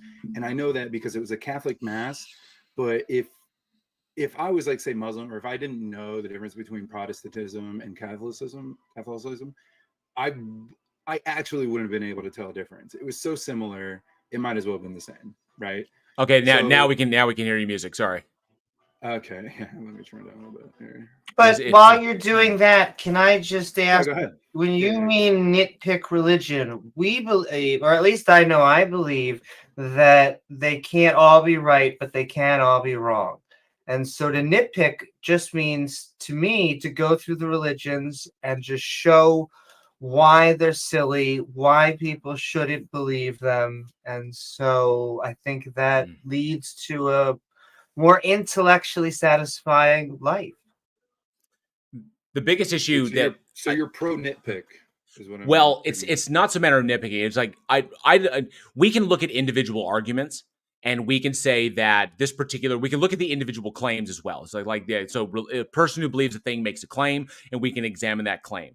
And if we go at it piecemeal, I'm essentially thinking that that's what you're calling nitpicking, is that we are looking at each individual piece. As long as yeah. I like myself. I myself like to go like to the base of it, like just the brass tacks of it. When it comes down to it, it literally is a difference between what you can know to be true and what you feel to be true.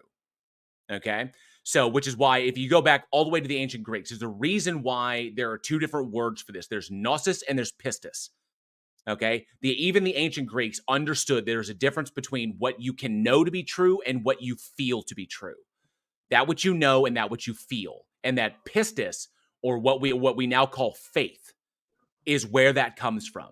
Because it was understood then that, yes, there are things that you feel to be true, but you cannot necessarily know them to be true. So And just because you feel them to be true does not necessarily mean that they are true, but just that you hold them to be true. Right. Well, this is why Hegel is so important. And I think this is kind of what drives me crazy, is because going at it piecemeal and nitpicking, it could work. I think it worked getting a lot of people out of religion. Like showing them all the little like, see how that your faith is wrong see how your pistis is wrong because of gnosis, right? And a lot of people are like, oh yeah, actually that does make sense. Like me, like when I was like 23, I started doing a lot of research that was given to me instead of actually doing research like what I'm doing now, right? So yeah, that nitpicking definitely helped me like kind of do a flip. But now I'm flipping back because I'm realizing that it's the delta, right? The trilogy. It's not the binary, right? Gnosis pistos. It's gnosis pistos synergos, or whatever Latin word you have for synergy, right? The combination of the two, right? Which I think what Amy was starting to get at is that synergy, right? The delta, the third, the combination, the Jesus of it, if you will, right? The God and the Spirit, right? Or the God, or which when I say God, I don't mean like deity, I mean reality. I mean gnosis. When I say God, I mean gnosis, right? So would you say that you're a panentheist?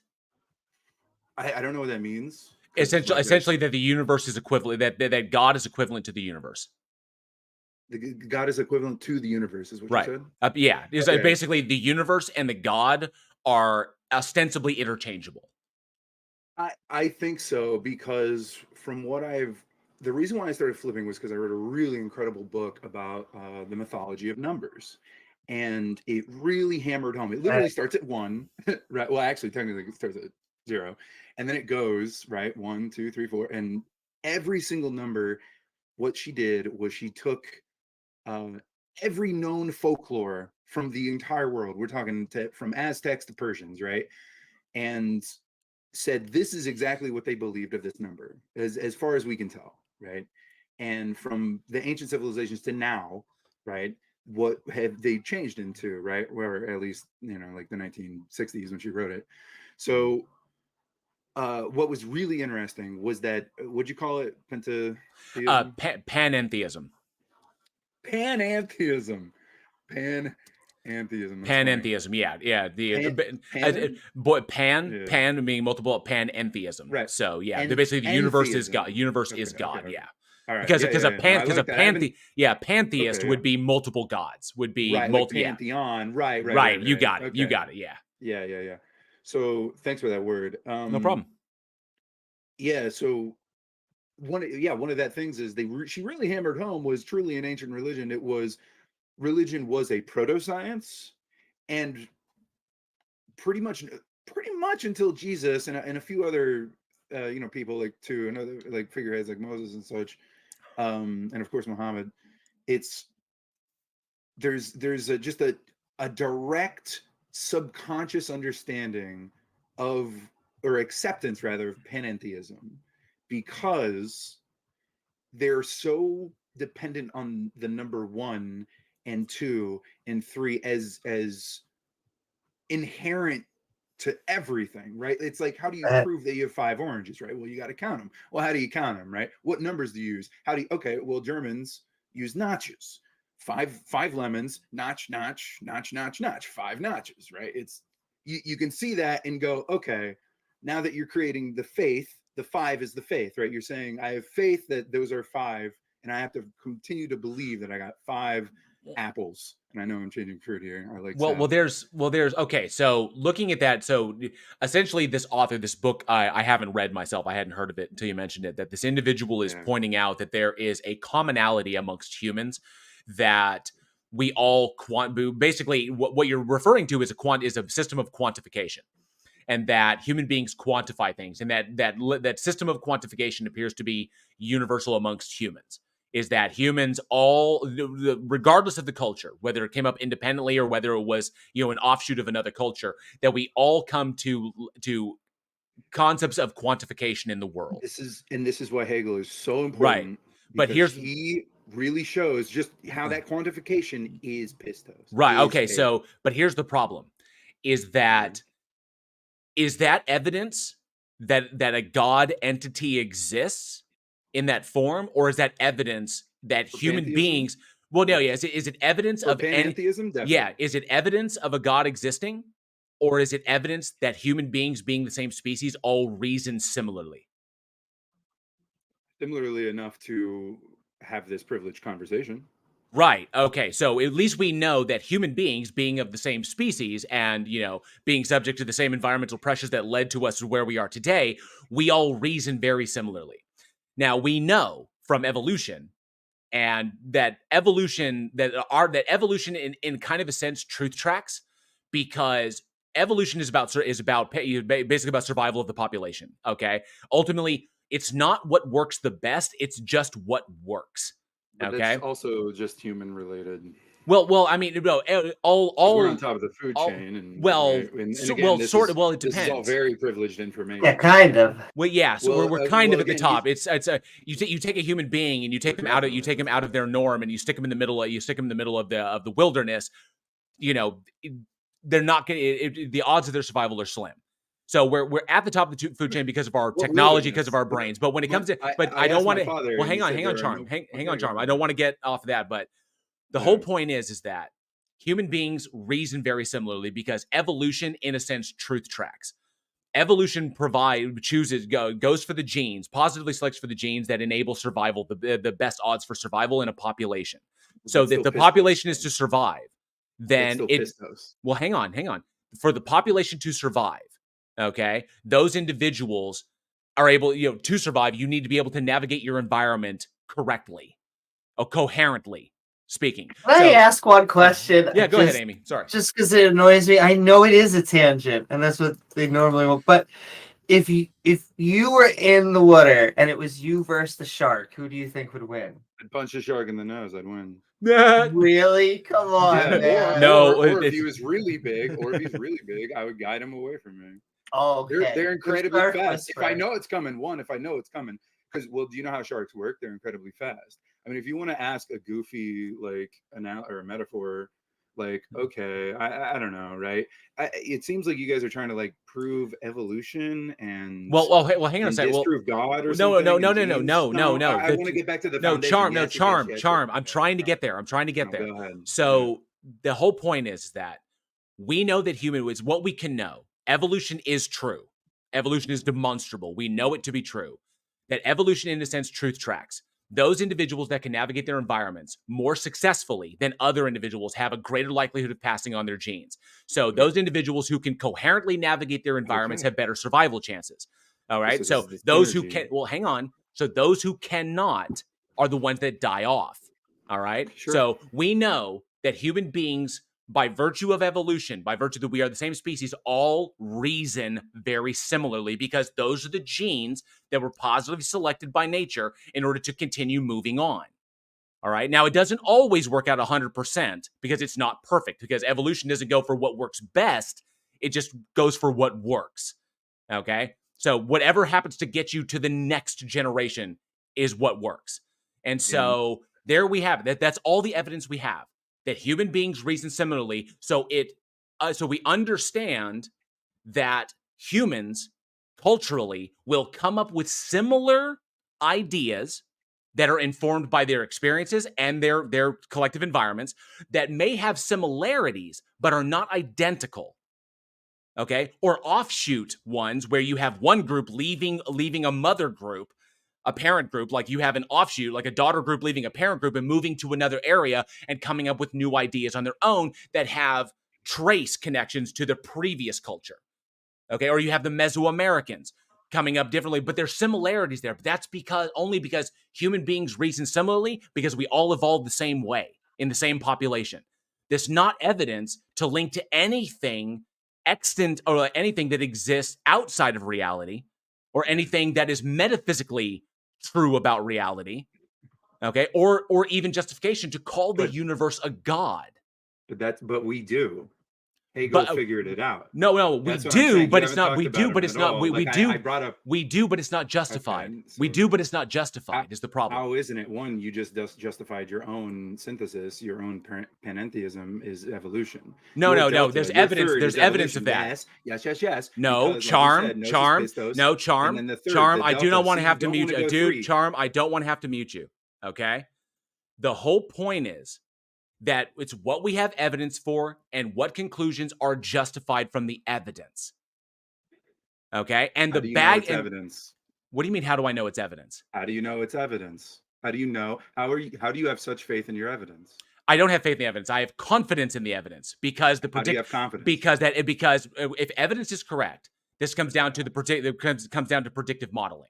Yeah. If I take information and I say this is evidence of X, okay, and then I use that information to make a prediction, to make prediction Y, and then Y comes true, I have in turn validated my interpretation of the evidence when it comes to X. And then we continue parsing it out from there. So now that I have confirmed Y and I've confirmed X, now I need to confirm Z. So I make a prediction regarding Z. Oh, but wait, the Z failed. So my interpretation was wrong somewhere. So I need to go back to the drawing board, reformulate X, make sure it confirms Y, and then make sure it confirms Z. When it confirms Z, then I move on to A. And I keep moving forward piece by piece. That is why, like I said before, that is why science moves slowly. That's gnosis. Okay, that is what we can know. That's what is justified. Now, You're owned by time. now yes. we're not making absolute claims. We're making probabilistic claims, that which is likely to be true given the evidence at hand. But we always acknowledge there could be more information that we don't have access to. Even if we knew everything, even if, like right now, imagine right now in the universe, we have all the information possible to gather about gravity. All of it. We already have it. We will never know that we have it all, as far as we can tell. We may never know that we have it all. We'll constantly look for information that is not there because of the possibility that it could be there. That's the whole point, which is why science doesn't deal in absolutes. Science deals with what is most likely to be true to a sigma degree, to a point of truth, to a degree of truth that is so likely that would be irrational to consider it not true. Right. That's the whole point. It's really, when it comes down to big aspects of faith and putting these labels on this, it's not about what is really true. It's about what is justified. Right. Okay, so how then can you justify your function that you just used with X and Y's? How then can you establish that as your foundation, not your sigma, your foundation? Well, that's all I can. I can only go to the sigma degree. That's all I can do. You can't get to absolute. Human beings can't currently get to absolutes. Ancient humans could not get to sigma. They could not get to the delta. You agree with that? That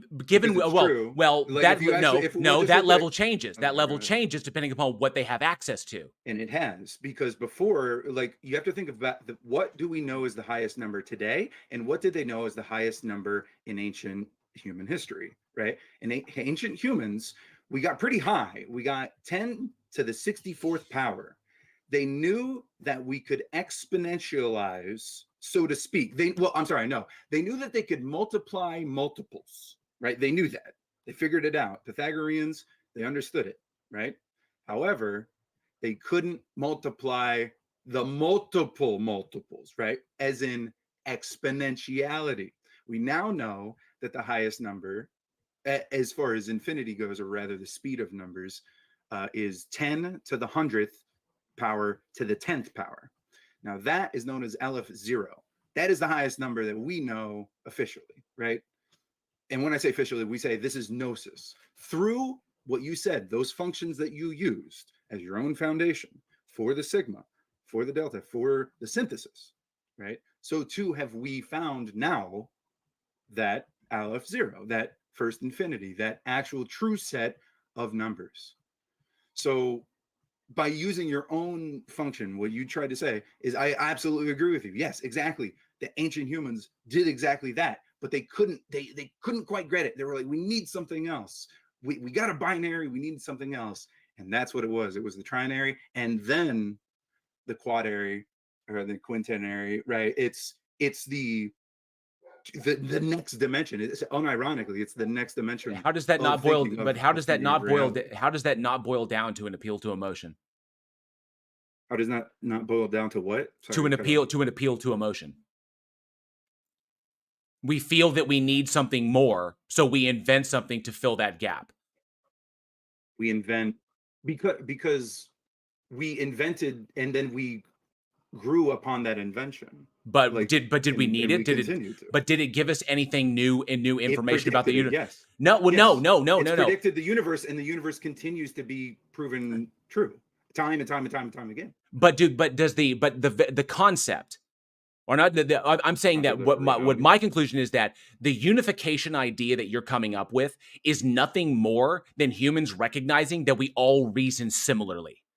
That's it. In the confines of our reality, of our observed Okay, reality. but that Yes, does not exactly. indicate that doesn't indicate that anything is a god. That doesn't indicate that the baggage that comes along with the god claim is justified, and it doesn't indicate that anything exists outside of this reality dictating anything with any kind of agential intentionality. That's You the whole believe there point. is? You believe No. there is something outside of our reality? Well, no, because there technically can't be anything outside the universe because the universe is everything that exists definitionally. So then you admit this is our. How do you know that? And two, so this is our only universe? Okay, so like I said, as far as we know, given the evidence, this is why you have to actively listen. When I said we can know it to a degree, given the evidence at hand, we have evidence of one universe. Okay, the way we define that word, the human universe. We right? have it's the universe that humans exist in. Humans are a natural function of the universe. But that you've only used human knowledge. You've never used alien knowledge to understand. Give me another knowledge to use, and we'll use it. But we don't have access to one. Okay, but doesn't mean that I'm going to assume. I can only work with the tools that are available. We can only my human knowledge not enough, but your human knowledge because is enough. no, I don't get that. Because we can also indicate what is currently justified. We can look at justification. What is justified? Are you justified in making a particular claim given the evidence that we have? That's the whole point. That's why I said it's not really about demonstrating what is true when it comes to these claims. It's about demonstrating what is justified and what is not justified. Are you justified in saying that this claim is true? Are you justified in holding this thing? Or is it an irrational thing that you hold simply because you feel it to be true because it fills some gap within your reasoning? How is justice not what you feel? How do you know your justice? Because my feelings don't weigh into it. Because Wow. I want to know truth. You are outside of yourself? Is that what you're saying? No. I divest myself. I divest my feelings from what is true because that which is true, because my feelings have no bearing on that which is true. So if we discover something to be true, regardless of how there's like, holy crap, no matter how I feel, it doesn't matter. That is what is true. But for a minute, go ahead. Well, just to jump off what JL was saying, the reason that we are able to detach our feelings when it comes to science is because of the peer review system, because it's people trying to prove each other wrong. And thus, when they are unable to, we tend to look at it as a working model. Yeah. Yes, I agree. Absolutely. And back to, I'm sorry, Amy. I just have to agree with you. I don't have much to add on to that. No, well, I guess I just want to ask again. You said that you were flipping. Even as I have gotten older, I would say my anti-theism has gotten stronger. So I guess I want to know, even though I still love my theist brothers and sisters, but why? Why do you seem closer? Easy. Yeah. Have you read Hegel? I have only read really an elementary level. I don't really know. Yeah. So he's got this book called Phenomenology of Spirit, where he attempts to logistically, wholly and truly, through language, to prove not just reality, but the history, our history, right? How can we look back at history and know it truly, right? And trust me, this guy, he knew Greek, he knew Latin, early 1800s.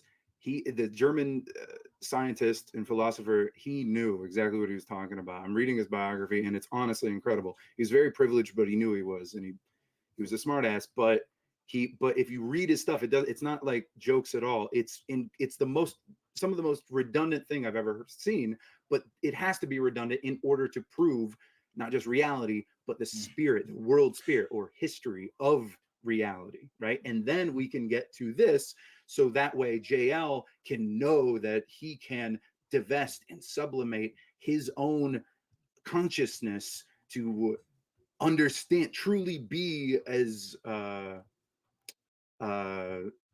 partial or impartial. He can be as impartial as possible with the facts and the stats and the gnosis. Well, there's the issue. See, there's the issue, is that Hegel has done what a number of philosophers did before him, and the philosophers still continue to do. There is a point break in human reasoning that currently we cannot get past. Now, that's not to state that we will never get past it, but currently right now there is a point break that we cannot get past. And that point break is that every single human being on this planet has an internal, subjective, inaccessible experience. Okay? Because that's all we have is an internal, subjective, inaccessible experience. It's solely our own. The objective is to determine what is true. That means that we must come together and we have to basically compare notes. We have to compare notes about that which we perceive to be comporting with reality, that which corresponds with reality, and the ability to ask questions. This comes down to philosophy of truth and everything. Hegel was identifying that point break. He identified that point break. He wasn't the first one to do it, and he certainly was not the last. Everyone can basically come down to it. At a sense, at the brass tacks of it, every worldview is going to get hung on a horn of the trilemma. You can't avoid it. It's going to come down to this because of that point break. That's a question that we cannot currently answer. Okay? So how do you jump that gap? So far, philosophically, the only way that human beings can jump that gap is by invoking something that breaks that definitionally bridges that gap. And that thing has been called God for thousands of years. That which serves the function of basically bridging the gap between probabilistic knowledge and absolute knowledge. How can we know a thing to be absolutely true? Reality, we can't currently. We currently cannot. But for truth to be absolute, there must be a thing that secures its absoluteness, and that would be definitionally what God is. But just because, and that provides a justification, a sort of like wayward justification for claiming a thing is true, without having to preface it as being probabilistically true, but it could be false in the future.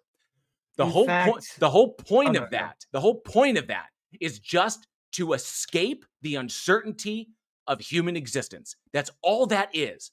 Yes, there is a level of uncertainty that makes a lot of people very, very uncomfortable.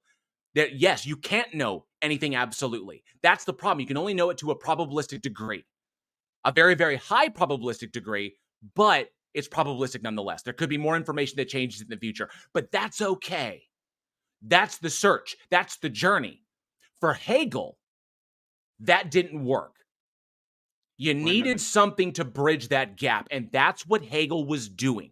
The problem is that he assumed the assumption he was making is that there was, in fact, something that secured that bridge.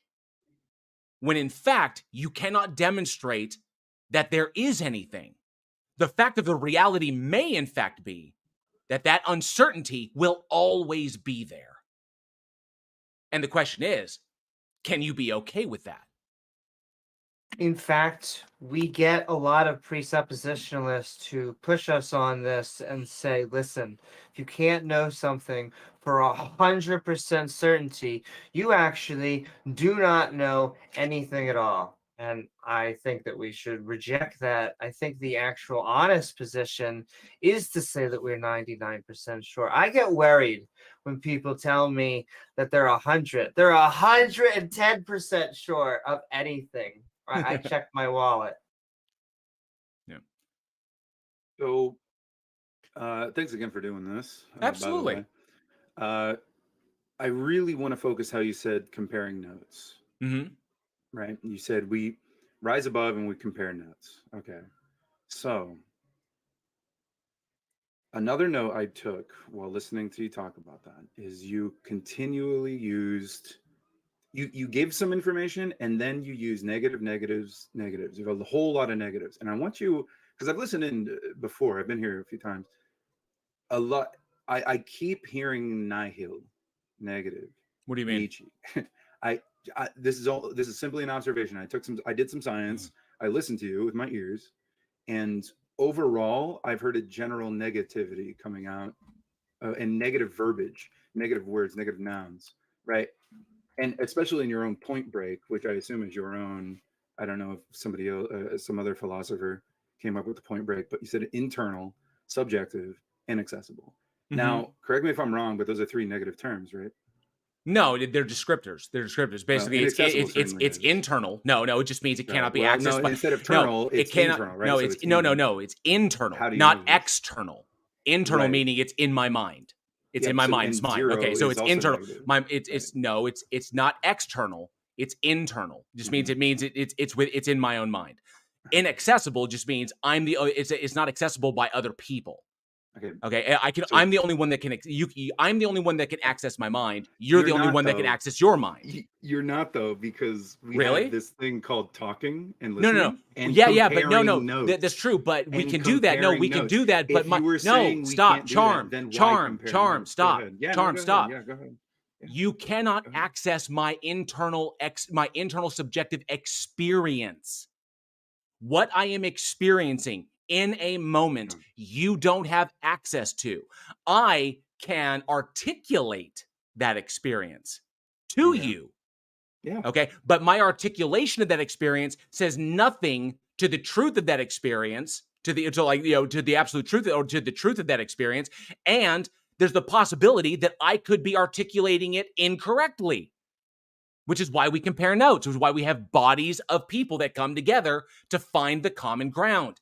It's about the experience, okay? It's inaccessible. I'm the only one that can access it. You cannot access it. It is internal. It's happening within my brain, within my mind, and it is subjective, meaning it is mind dependent. My experience is dependent upon my mind to have an experience, to experience things. You are not experiencing what I am experiencing. Therefore, it is subjective to me.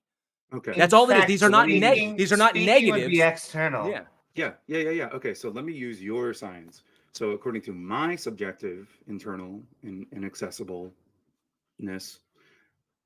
I am fairly certain, I'm about 98% sure about your external, objective access, right? This is why we compare notes. Do we have comparing notes? And do we have objective? Do we have experience of the objective? You don't have an experience of my internal subjective. Right. Exactly. Right. Okay. But do we know that we are? But by virtue of that, do we know that we are experiencing objective reality? Well, are we having a conversation? Well, we are having a conversation about what we perceive to be reality. But that does not mean that what we are experiencing is objective reality. So I hold to the position that human beings, by virtue of our biology, by virtue of our evolution, by where we are right now, that human beings do not have access to the absolute or the objective. That we don't have access to it. That I do believe that it exists, that an objective reality does exist, but human beings, by virtue of that subjective experience, don't have access to it. And the reason for that is because frame of reference.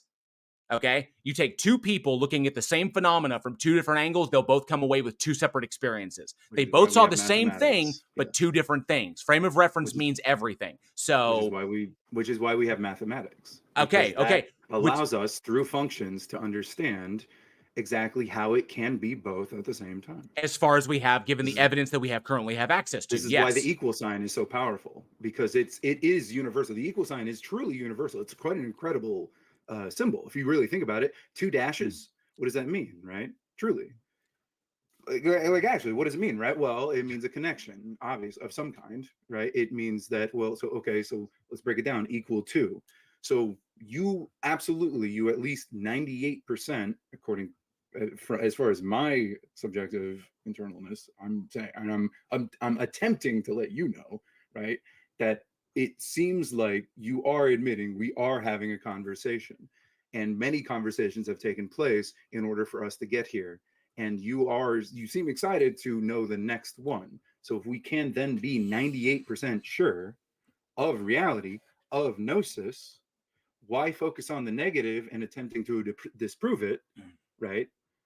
Rather than setting a new foundation, getting to the next level, and then becoming nihil, and then stress testing it, so to speak, right? Which again, I this is why I love science, because it stress tests it. Yes, it is filled with negatives, because you're trying to say, no, you need to prove a positive, and it's very hard to do.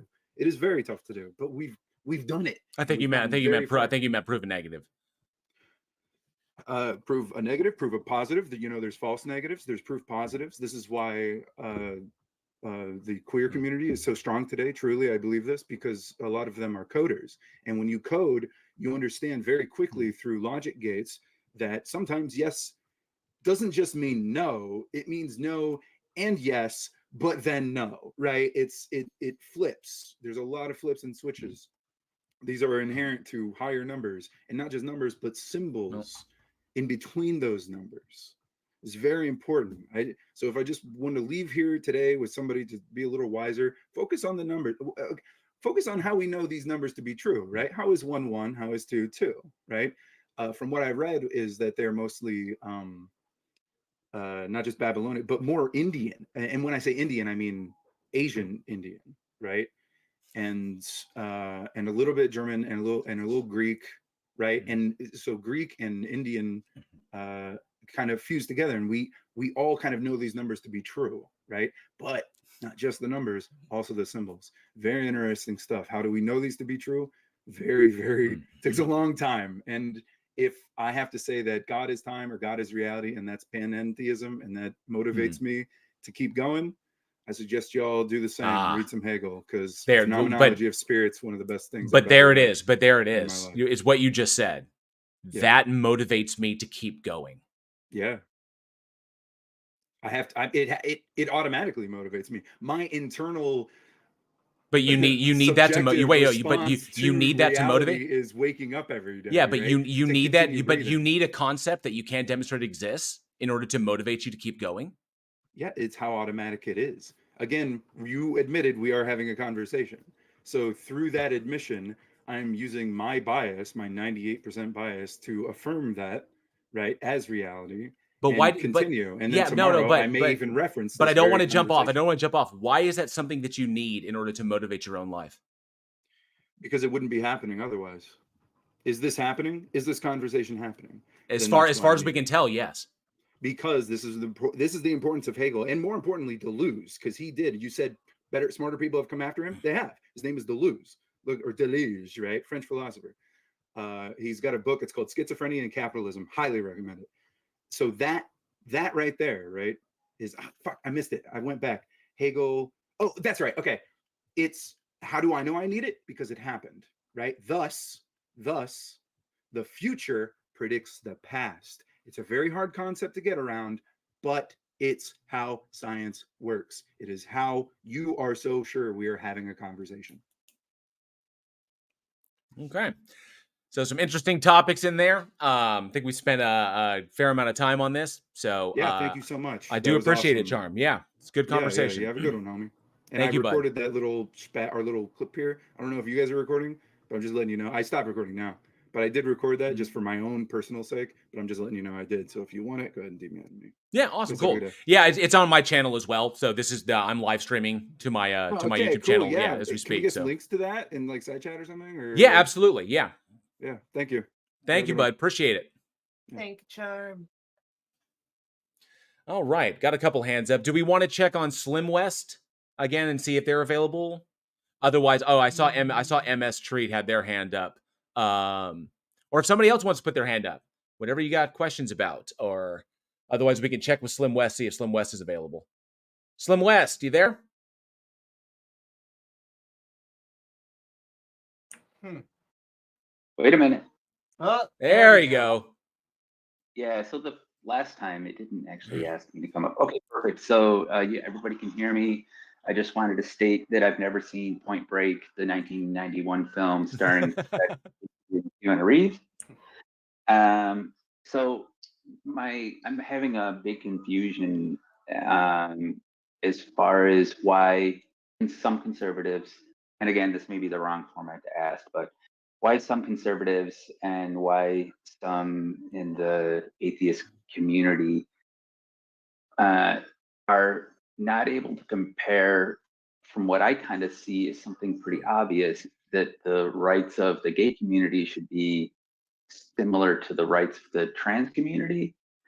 And so I hear a lot of the same arguments that were made in like the 1970s against the gay community, kind of arguments during that early 1970s.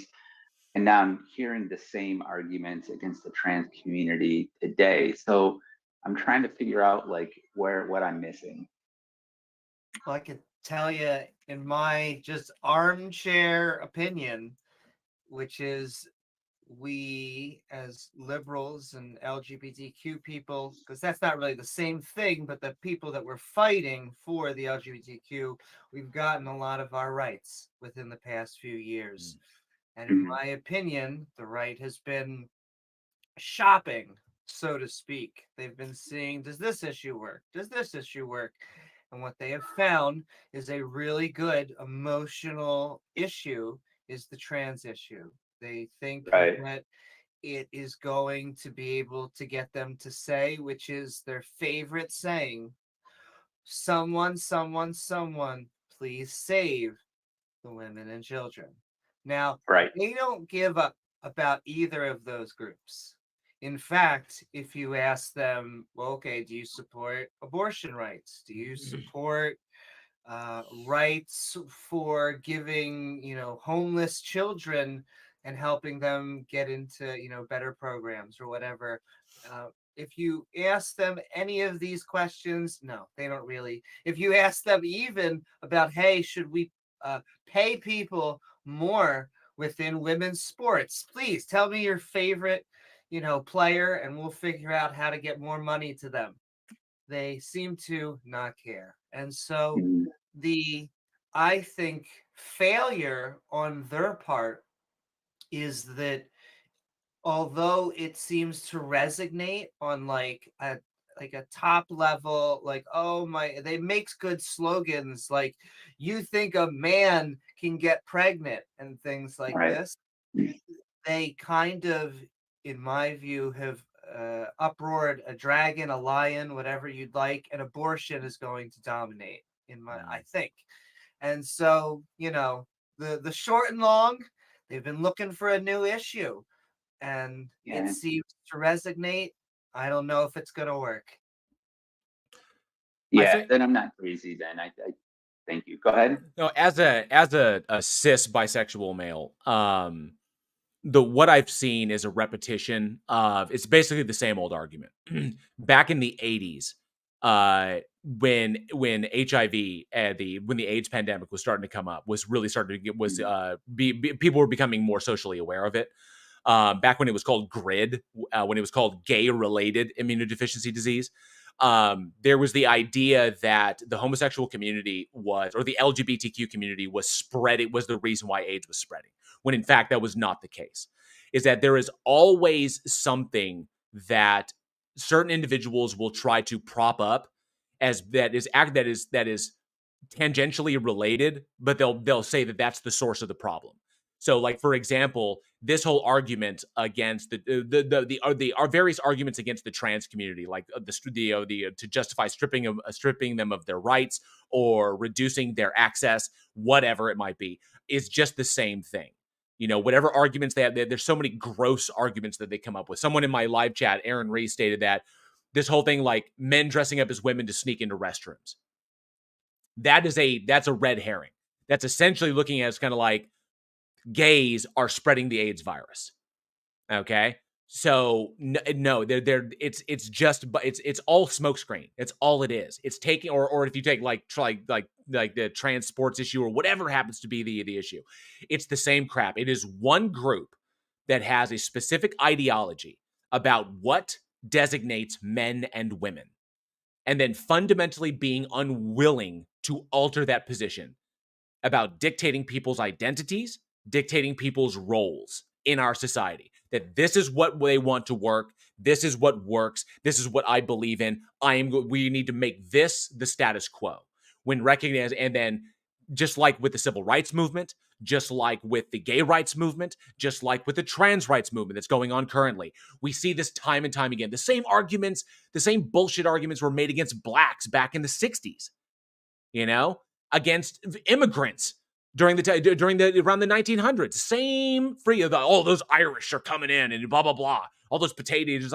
It's like really, the tune never changes. Just the target of the tune does, which is ridiculous. That's all I see. That's really all I can comment, is that it's the same inane bullshit over and over and over again. One group afraid of another group, changing the status quo, and they'll do anything they can to try and turn the popular opinion against them through fear tactics, whatever.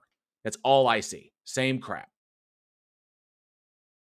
I know now that I've said that, it seems kind of reductive, but I think we have to be, so we can recognize how asinine it is.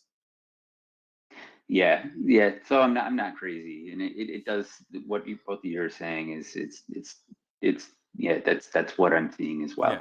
I mean, this even before immigration, going all the way back to bringing Asians over to work the railroads. How they treated the Asian community that built the railroads of this nation, how they treated immigrants after the potato famine, after all the immigrants coming through New York, after they treated blacks in the South, how they treated gays all over the country, how they're treating trans people now. Once we settle, or once we at least get to a point where where trans individuals don't have to fight so hard for their rights and recognition and their access, there will be another minority that comes along. It's probably going to be immigrants again, only it's going to be like Mexicans coming up from the South, or something else. There's going to be some other minority that some group in power is going to point at and say they're the problem, so that they can avoid acknowledging that it is they who are in fact are the problem. There's always got to be a scapegoat. It's going to be them. It's them, And I mean, to point out a group as the problem, to unite the people against them, I think that's a tactic that we're all well aware of back from the 30s and the 40s. In fact, it's very much to say, hey, look at this shiny thing that fears you, so we don't talk about infrastructure or healthcare. Yeah. Okay. Thank you very much. Thank you. Thank you so much, Slim. Appreciate it. All right. Take care. You too. Bye. Amy, I hope I wasn't reductive in that. It's weird because to speak to my own experience, coming up as a bi male, is that in the 90s, I never really felt like I had a place in the LGBTQ community. And it felt, because bi men, there were terms for them like, that we were greedy, that we were fence sitters, that we were undecided, it was like you were either gay or you were straight. Bi, you just like, oh, you just don't know who you are. It was an identity thing. And I was kind of like, I always kind of felt outside, like one of the outsiders. But now, biphobia has pretty much, it's still there, but it's kind of reduced. And now I do feel a part of the community, and I could be a part of the community. But now I feel like the trans community is in the same boat that I was in.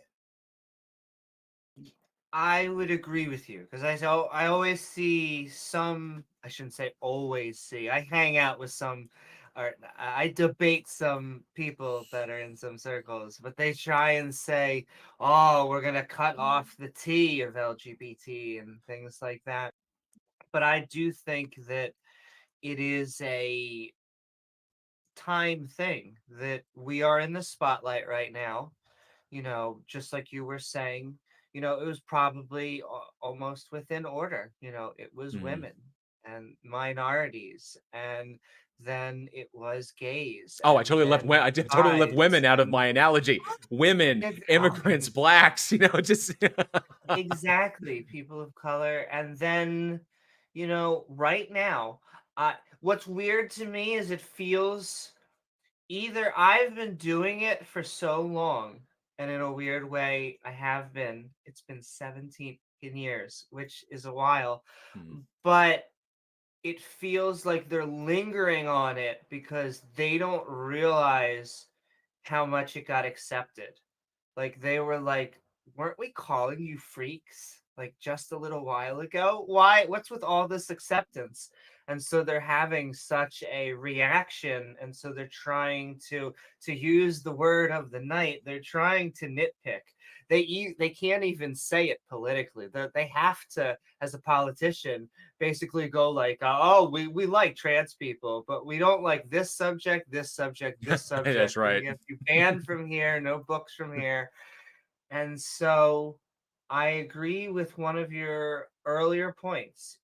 This will eventually end because, in my opinion, not to show off, but we win every culture war because the people who hate us generally, croak earlier.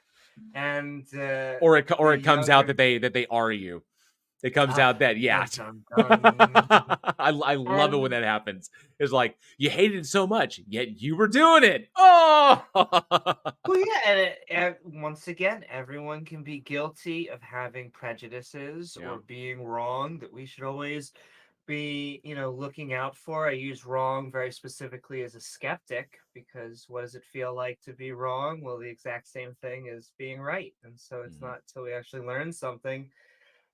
But yeah, no, I thought you did I thought that was very elegant, JL. And thank you. I will always take, any ally because I think it's important we all stick together. LGBTQ and our straight allies. For all of you out there, we love you and sending love to our theists, but God still doesn't exist. So come on and raise your hand. Yes, let's see if we can get some hands up. See if anybody has any questions, want to talk about what they believe and why. I do want to say that someone in my live chat, Lord Dissident, said, and I love this, is we need to have Imperial Rome style restrooms. I like that. just communal piss areas. I think that. Definitely. All right. But yes. I think they're called the family bathroom. I think so, yeah. I've seen some bathrooms that just, they have signs that have monster, like a Cthulhu on it or something that says, whatever, just wash your hands. All right. So if we have anybody who wants to put their hands up, anybody has any questions, if you have questions for Amy, questions for myself, or if you have something that you'd like to parse out, or hey, if you have evidence of the existence of your God, we'd love to hear that. Love to hear if someone has to present, if they'd like to, if they 1 Peter 3:15, like to defend why they believe. So I'd be very interested in hearing that. Let's see. Hands up just yet. I'm gonna check my live stream, see if there's anything major there, anything to point out. I do want to say a huge giant thank you now that we're there. So until someone puts their hands up, thank you so much. Westside Girl Reacts has been a member of the Godless Army for 2 months. I do appreciate that support, Westside. Thank you. You rock. And NANA, who gifted 10 memberships to the Godless Army. Thank you so much, NANA. Very, very generous of you. Do appreciate that support. And enjoy all those new emojis, all those emojis that I made for you, the channel badges as well. And of course, NANA, who super chatted $6.66. The perfect super chat number says, religion makes perfect sense if you never question anything. That's the point. Don't ask questions. Any system or any ideological system that will tell you that is a paramount concept of that is to not question the system is problem. That is the biggest red flag you can ever come across. This is true, but don't question how true it is. That's bad.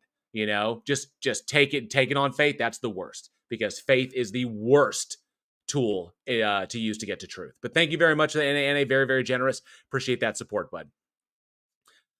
Let's see. Big Evil Duchy Peter DeVillay, yeah, good to see you. Says, when my grandmother was an adult, she lived in a very Catholic area. Priests visited homes. If people did not get pregnant, condom sales were not allowed. See, it's weird. It's stuff like that. Craziness. Crazy. Let's see. Oh, unfortunately, Bob Nodell, the Otangelo has not been around. I haven't seen him to prove his God's existence. Maybe he figured out evolution. Maybe he figured out where he was wrong and he learned. I will say that unfortunately we found him in the sun and he became orange jello. Just kidding, Otangelo. I love you. Come back. Come do your bad apologetics. I'm sure the Shroud of Turin will be right this time. I'm sure. Oh, I totally forgot. Otangelo is my favorite after Mr. Batman. Oh man, I love Mr. Batman. Oh, that guy. I got him so quiet because speaking of bisexuality, he's an ex-gay. And so he always, the moment he joins, he has to go, sir, sir, sir. And I just love asking him, hey, Mr. Batman, they say that one sucker, always a sucker. So do you think that applies?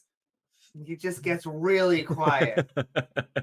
He's so easy to trap. We caught him in a trap when he was trying to quote from the Bible, and he was actually wrong. We thought it was hilarious, and it was like a group of us. We're like, "No, let's go to the tape." And we went to the Bible. It was like, "Nope, you're wrong." And he was like, and then he suddenly got really quiet. Zachariah Hooper asked, "How do you manage to keep your cool when debating?" That took practice. That really did. It took practice to remind myself not to take things personally.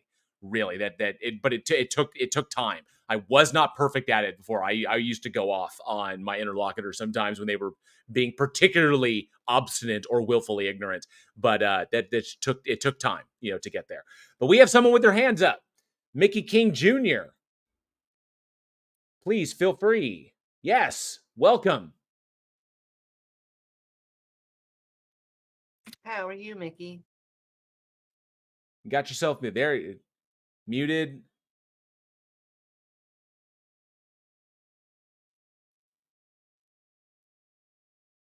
Hello, hello, hello. There we go. I think this is working now. Yes. Oh, thank goodness. My primary microphone just completely failed. Anyway, I just wanted to say that, like in The Voice, if you like that show, especially the British version, Amy, when you said he was an ex-gay, I hit the button. I was waiting. I'm like, do I want to? But when you said that he was an ex-gay, Mr. Batman, yes, he convinced me. absolutely was. Bless him, just bless. I had such a really nice talk in the AMA here with Buck Angel. So just to give some sort of background here. And I didn't really want to say much, but the thing about the anti-civil rights marketing campaign against the trans is something that's especially interesting because it's hacking, essentially, to get the leaked emails or whatever. But when you look at people over a number of years using email to communicate about how to best create a marketing campaign, essentially of hate, like my name here, Michael King Jr., is before Michael King Sr. changed both his and his son's name to Michael. I mean, from Michael to Martin. Anyway, Martin Luther King and others, in terms of American civil rights, is something that's very near and dear to me. And to use the power of marketing, which is a wonderful, powerful thing if you want to use it to change the hearts and minds of people to buy my product, to buy a product that's essentially a made-up way of encouraging people to hate fellow Americans. And such a small group of fellow Americans that it just is so icky that I mean, that's the least of it. But yes, I would actually say, and not to always bring it back to religion, but I do. One of the reasons I'm an anti-theist is because I don't think that it often stems from a random place. I believe, and once again, feel free to raise your hand if you disagree with me. One of two places do the anti-LGBTQ come from, and that is religion or being in the closet. And there's a third option, sometimes both. Yeah, that was when I pressed the button. That was like, oh my days! I did not realize his previous persuasion. Yes, and I will say I've been saying he's an ex-gay, but we all know that's not actually a thing. So That's true. Well, it is what it is. Look at Milo, right? He said that he was celibate. He was no longer anything like that. Then just 2 weeks ago, the head of that news organization was, well, I've been having a relationship with Milo since the day that I interviewed him, welcoming him back. Oopsie. He was one of those This ones is a that very, very Catholic religious. He was selling these beautiful figurines of Mother Mary, injected polymer for just $89.99, cold pressed or something. Plus shipping. Anyway, I don't want to ramble. I wanted to bring this into one thing that might be really beneficial to UGL, to Amy. I just want to say that I grew up with a first sort of label, which is being an anti-labelist. So for me, embracing any label is a bit difficult, but I work with it. And I do a lot of stuff in terms of Bohm dialogues, where people actually lovingly have conversations together, as David Bohm, the Nobel physicist, was really into. It's just such a nice thing to not have to wear a stab vest or two to have a conversation with people. right. So I can appreciate how you get used to being a bit angry. Yeah. But there's future and hope, and I just wanted to leave with one last thing, at least in terms of what I can, like, I wanted to bring, and I'm happy to chat at all or just sit back or whatever. But the future transformation of what we see in conversational AIs today make it so that I think we're at the point of the peak of involuntary ignorance, and everything becomes voluntary ignorance at such a level that pretty much anybody can find some solace, some reduction in suffering from whatever con job they're being sold. Because, it's as Sam Harris pointed out, that one of the least favorite things for him as being an anti-theist is saying to someone who's like a old village lady who's looking forward to an afterlife with the people she loves, say, hey, lady, what I'm saying? Yes, in fact, I would say one of the things that we don't do is go door to door. So we don't proselytize in that manner. What we do is we say, hey, if you are a theist, if you are I hate to say conspiracy theorist, but someone that doesn't believe the mainstream media, come to us. I like that. Well, to me, I say the mainstream media. The media is pretty much any shit between the ads.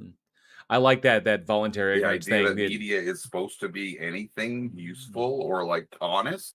The freedom of the press is not the freedom of being honest. The requirement to it's just that you can take your freedom of thought and use technology to propagate it. Definitely. I like that voluntary ignorance thing. Voluntary ignorance has an app. It's called TikTok.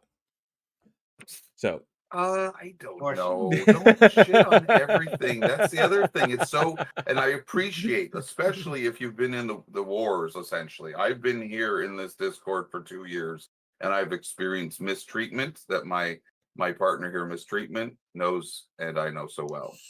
And I may do So, TikTok soon, so I can't insult it because then and it could be transformative. TikTok could, in a moment, switch completely. I'm just saying, as a technological facility of people's communication, it is what it is, but it can change so quickly. How is your guys' MySpaces doing? I think I may actually still have "Stained" as the cover song on my MySpace page if it's even still active. I think it's hilarious. Little nuggets in time, if you could find them in Internet Archive, is pretty cool. Yeah. But thank you for coming on and keep on coming on. I appreciate it. Yeah, and thank you. I just wanted to say, there's it hurts to be in the face of this such a billions and billions. Like, I live in England, and so the Tavistock Institute was literally had to write the government, we're shutting down because we're under such assault. Right. When Jordan Peterson puts up a video, like off channel, sort of gets 6 million views in like a week, that's butchers and liars. I'm like, you're a butcher and you're a liar. But he's a Canadian and I'm a Canadian, so gotta say sorry. But it's not right. But he does make 20 million a year now. Well, So money talks, and Listen, maybe in all the you need, future bullshit will walk. you need Because to if you can clean your pay a room. little bit for something you can trust to tell you the straight truth, then you can be any way you like. He spent like 2 hours with Matt Dillahunty trying to define truth. That's what worries me about him. Who? Jordan Peterson. Jordan Peterson. Oh, Yeah. one little micro sort of thing. A defense of Jordan Peterson is I knew at U of T actually he was a heroin addict and very, very, very smart. Not Jordan Peterson, but this other guy. And he would you'd sit down and have a chat for like 2 hours and go on with incredible, rich sort of weaving in all kinds of story elements of the past and blah blah blah. And the next time you sit down with him, you'd set the seed and you'd go in a completely different direction. And I do believe Jordan Peterson, with a close listening of real active listening that you can get from surveilling every single word a person ever says, putting it into a machine that could take all of it at once and go boom. All right. We do appreciate you coming up, Mickey. Thank you very, very much. I'm just saying, absolutely. The future is bright. Get some shade. Cheers. Bye. Terrific. Yeah, Take care, I'm bud. optimistic too. All right. So I see Dima is up, and obviously Cambridge Analytics. We do see you waving.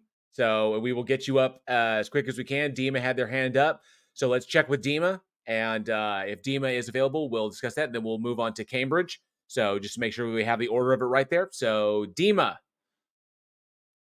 Hey, how's it going? Going good. Going good. What do you got for us today? First thing I want to say is this stage of reason thing is awesome. Instead of atheism versus theism, it's like more positive. You know what I mean? Oh, thank you. Appreciate it. Thank you very much. And I've been thinking a lot about this topic this week. And I want to bring an idea to you guys. It's like this. I want to reframe Christianity as a theory of success. And have that be compared to, let's say, rationalism as a theory of success, right? Now we can compare them of how effective they are at achieving certain goals. What would a Christian, you're having problems as a Christian, what do they tell you to do? Go pray to God. You know what I mean? How often is that going to actually help you? Versus if you're a rationalist, what you should do, right? I don't know what you guys have as a theory of success. For me, it's like just break it up into parts and try to figure out how it works. You know what I mean? It's probably a better approach statistically. We could probably find that out. Probably. I think the only issue with that is that success and what success is so subjective, because what one person's idea of success would be is not necessarily what someone else's would be. Like, I know some people who fervently believe that having children is the highest form of success. Yeah, that is the purpose. Like, if you the mark of a successful person is a person who brings a child into the world, and I don't think that is. I disagree with that.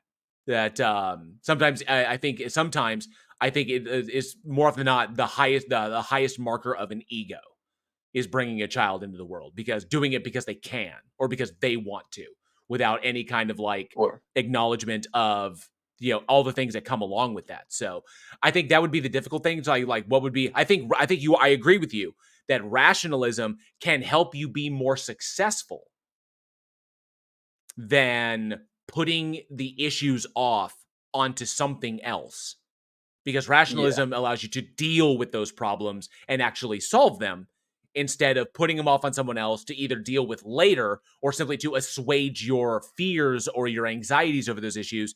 And whatever. I always embrace tackling the problem immediately rather than putting it off to a later point. I don't like to procrastinate. So I agree with you on that respect. I think it would be difficult to nail down what exactly success is, though, because it looks so different. Yeah. Do you think there's a successful way? Do you see what I did there? A successful way to pin down what's a better goal versus another goal? Is there a successful way to do that? That, it's so nebulous. What do you think, Amy? Amy may have stepped away for a moment. It's okay. It's okay. Okay, 'Cause, so like, if we're talking biologically, success would simply be survival, would be living as long as you can. Okay, but when it Okay. comes down to personal success, I think it's functionally, and I think you could look at function and efficiency. Is like what works most efficiently, what functions. I'd say what functions the most efficiently. Like what gets you from point A to point B with as minimal loss as possible and as much gain as possible. And then there's a risk in it. There's gamble in there as well, because sometimes you got to risk big in order to gain big. So depending upon the scenario. So I think it would be about any methodology that increases the efficiency of attaining a goal at minimal risk. And Go I'm sorry, ahead. but I was listening to the conversation, and I would define success in two different ways. However, a lot of the language isn't that dissimilar from what JL was saying. Success, I think, could be seen evolutionarily, biologically. We could see it as passing on generations, just to be quite frank, the birds and the bees, because that is how one succeeds species to species. However, as humans, as mammals and organisms that now have things like goals, we have filled all of our hierarchy of needs. I think that becomes the more important thing, because we don't have a population problem. We almost have the opposite. And so I think it's very important to focus on what makes our lives important. Oftentimes, it doesn't have to be just selfish. I've seen studies that show when you pick something else, whether that is your children, your wife, even your cat, you have someone else to live for, you tend to have a lot more happiness. But also, to be successful at goals, the trick I always give is that if you were to look at the many Forbes articles that ask billionaires what is the number one thing that you do over and over and over, it's writing your goals down. And so both of those things. Gotcha. And I can let the other guy, Cambridge Analytica, go, but I'll just ask one thing. As the stage of reason, what are the highest goals that people should, try to achieve? What do you think? And then I'll just go. What I want people to do is to legitimately think for themselves and understand that it is okay to not know something. That I don't know is not a pejorative. That I don't know, that despite the fact that many institutions in this world have convinced a large swath of the population that to not know is a weakness, to not know is basically a black mark on your character, that this is false. This is one of the great falsehoods that has permeated our human species, our human thinking. Not knowing is the best place to be, because that provides you the opportunity to know more. That means that there is more to learn, more work to be done, more to discover. That not knowing is a good thing, not a bad thing. And that when you recognize that, that empowers you to think more and to keep going forward, to find truth where and what it is, to demarcate it. That's the important thing. Is like, it is okay to not know. It's okay to admit you don't know. And that, I think, is one of the biggest things that I try to get across. Yeah, I think that's awesome. So thanks for your time, guys. Unless you want to say something What do you else, think, I'll Amy? let Yeah. Cambridge. I just want to add in there, because I agree with what JL said, but I just I think like it. there are going to be subjective things that we take because we are subjective creatures. There's no floating answer in the sky. However, we can look at things like family, our partners, our friends, the ones that we, not only blood, but the ones that we choose to make family, but knowledge, learning, and then, of course, helping others. I think that part of the reason why I chose my job, even though, my partner will say it makes less money. However, I think that it helps other people, inspires other people. At least that's my goal. And so it helps me wake up every day. And so all of those things. I like that. Success, like a version of success, I think I can hold to that as well, is being able to do what you love to do. And there's of the two things that I love to do in this world is to tell stories. I'm a storyteller, which is why I'm a writer. I'm a writer as well as beyond this. I'm a screenwriter, and I also write science fiction and horror and stuff like that. But I'm a storyteller, and I love to help people, which is why my favorite job, my favorite like vocation before this was I worked in maintenance, and I was a maintenance tech for an apartment complex that was kind of on a rougher part of town, one of those areas that, they kind of like, they need all the help they can get. I loved being able to come into someone's home, fix their problem, and alleviate that problem from what they had to deal with, because they're already dealing with so much, and those little things that come along that almost seem to break the camel's back. And I was the guy that could come in and I could like, nope, no camel back breaking today. I've got that problem fixed. Your plumbing problem fixed. Your electrical problem fixed. Ceiling fan went out when it's in the middle of the summer. Boom, I've got you taken care of and it's done. You don't have to worry about that anymore. I liked being that guy, being able to say that this little thing that I can do in the world, I liked helping people. I love this job more, being on YouTube, making my content, doing this, because I feel like I'm doing that to a grander degree by reminding people it is okay to not know, because it allows you to learn, to move forward and to do that. And the more we do this collectively, the better the results are going to be for our species. So I feel I can do that. Yeah, I can do that. And that's my level of success. That's what I feel, I think that's great. I'll just hop off and have Cambridge maybe come up. I don't want to take up any more of you guys' time, but thanks for your responses and stuff. Thank you, Dima. Yeah, peace. Thank you so much. All right, we got Cambridge Analytica. I saw you waving, so I know you were eager to come up. So let's bring up Cambridge Analytica. Make sure I get that right. You are invited up. There we go. Hello, thank you for having me. Absolutely. I saw the name on here said Stage of Reason, so that intrigued me. Do you have this every week?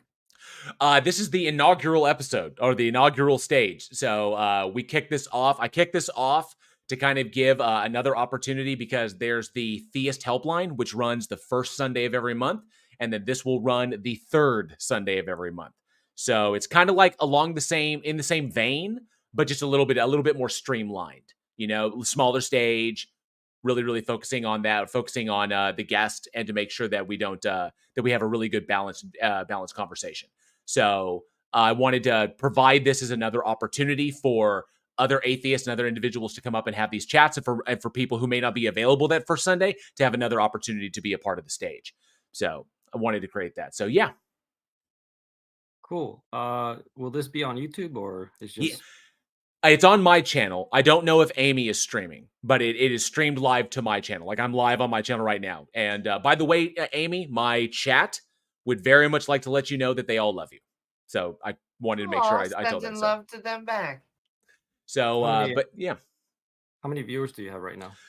Right now on my channel, my reader on StreamYard is saying 53. Awesome. So just to maybe I have an answer. I think somebody asked, what's the ultimate thing that you want to do, or what's the ultimate goal? Somebody asked. I think I have an answer for that. Me personally, when it comes to reason, there's something that I just value a lot, and that is math. Nothing has prevailed for thousands and thousands of years, and the definitions and the propositions that they had back then, the words that they used, their meaning has been preserved, and they mean exactly the same way they do today. Um, so that's really valuable. Compare that to the Constitution, which was written around 200, 300 years ago. I mean, there's a lot of argument today about Second Amendment, a lot of other details. Um, so what does that mean to me? What does that mean to other people? So we can define things in math really well, but we can't with the regular everyday language. Um, so there isn't a defined morality that we can agree upon even today. And I think 1,000 years from now, uh, I don't think people will value what our morality was. They're going to value what our science was. Um, so that makes me think, did our brains evolve so that we can understand and communicate science? And in everything else, we're not much different from other animals. So I can answer that question. Our brains evolve so that we can survive on the savannah. Yeah. All right. Evolution in, like I said before earlier in the stage, evolution in a way kind of truth tracks, because those organisms that are able to navigate their environments more efficiently and more successfully are the ones that survive to pass on their genes. Those individuals that cannot operate coherently, that have certain limitations. If we're talking like 100,000 years ago, that if they couldn't, like if you had no depth perception, or if you didn't track patterns well, or whatever it may be, would result in your untimely demise and you wouldn't pass your genes on. So evolution, in a way, truth tracks for survival, the ability to navigate an environment, to find food, to find water, to avoid predators, to not make sure you don't fall to your death, to maintain your balance, stuff when you're walking or when you're running, to hand-eye coordination, stuff like that, just to be able to navigate the environment. At this point, hundreds of thousands of years later, we have now taken that and we have moved into areas that are not so necessarily necessary for our survival, but they're necessary for our understanding. So that which comports with reality, that which, we interact with our reality appropriately, and then we achieve that information, carry on, and move on from there. So. Yeah, I heard something about being able to exist and survive, or kind of can be synonymous. If you want to exist as long as possible, which means that you want to survive uh, e- every single day that you live. At a certain point, whenever you die, you stop existing, but people around you can still remember you. But even after you die, people just forget your name, and you stop existing at a certain point when somebody's gonna say your name the last time. The two deaths. Yep. Yeah, exactly. So you say that our brains evolved so that we can survive. Um, there might be some sort of spectrum of survival. I mean, I think the lowest form is to survive for the next day as the bottom of the spectrum. The highest part of the spectrum would be to exist as long as you can as possible. Um, and I think um, what is in that category is math, because again, these ideas, these definitions have survived the test of time. And so if you can be a person who discovers math ideas, you're definitely going to exist for a long time, such as Isaac Newton or Galileo. These guys are eternal, Yeah, they'll as survive until the species goes extinct. They will. Yeah, that's another issue. How can we outlive our species, or evolve so that we can survive our environment? But yeah, to answer that guy's question, how do I live my life is, well, if I'm looking at history and math ideas have survived the test of time, in my opinion, I think I'll just contribute to that, can communicate math ideas, and just keep those ideas strong, keep them relevant. That's how I am. Awesome. Yeah. All right, Very, thank you. very cool. Appreciate it. Thank you so much, Cambridge. All right. See, we got some more people that came in, and I want to say hi to Jack Burton. See Jack Burton down there in the chat. Good to see you, Jack. Thanks so much for hanging out, bud. He also popped into my live chat as well. So, and welcome to PO. Good to see you, PO. I haven't seen you in a while. I'm glad to see you're still around. Thanks so much for hanging out today. So, we got open area, and I think we're gonna go for a little bit longer. Actually, Taco, you and I never really settled on like an end point. Do you think like 1 o'clock or 2 o'clock? I'm kind of just chilling. I mean, you'd be able to shut it down if I need to leave early, you know. Okay. Okay, cool. I think we'll shoot for. I think given that we're kind of small and this, it's not as established as the prior one. With that, I think we'll get there as far as like people in the live chat once this gets going. But obviously, the first show is always going to be the smallest because we need to build up that momentum. Plus, we're gonna, if Amy's not available next month, then we'll have other people that are available. Or if I'm not, I mean, I can't wait to see the other people who are gonna be available for the stage. I think it's going to be a lot of fun. So, but yeah, if you are in the live chat, if you're in the chat here in the audience, or if you're in the live chat, or if you, like I said, super chats get, if you have a question, those get priority. So if you have a question for Amy or a question for myself, or if someone in the audience there has a question or would like to present evidence for a God that they believe in or what they believe in, why, we'd love to hear that. Or like I said, any questions for us here on the stage, it'd be fantastic. See some names that I recognize. Good to see you all. A huge thank you to Left-Handed Jedi. Thank you so much. You just gifted 10 memberships to the Godless Army. I do appreciate the support, bud. Very generous of you. Thank you, Left-Handed Jedi. You rock. So please, Big all money. you do what? Oh, we have No, somebody. I was just saying big money. Yeah. I'm so appreciative of the people who support like that. It's just like any amount is so amazing. It's just like because they don't have to, but they want to, and I just love that. It just makes me feel so but welcome to all the new members. Enjoy the emojis and the channel badge that I made for you. So I hope you enjoy those. All right. We do have somebody with their hand up. Who we got? Caitlin. Let's bring Caitlin on up to the stage. Caitlin, how's it going? Hi, can you hear me? We can. Hello. How are you? Doing good. Thank you all so much. What do you got for us today? I was going to ask, so earlier you were speaking a bit about the LGBTQ. I was wondering, do you think it's possible to be a part of the community and also be a Christian, or do you think that's just a complete contradiction? I believe you can. Absolutely. Yeah, What do you? I would. It's going to be more difficult, I actually think, from a religious perspective than an LGBTQ perspective, because our whole shtick is about being open and being accepting. And so I think you're going to find Christians who happen to be gay, bi, trans. And so I guess from our perspective, we'll let you handle the religious part. We're just here to, be open and accepting.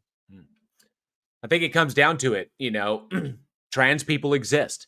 Gay people exist. Bi people exist. These individuals exist. They are born. It is who they are. And so that can't be refuted. The idea that a God exists or a particular God exists can absolutely be refuted depending upon the God. So it's a faith thing. It's basically about what these individuals feel is true.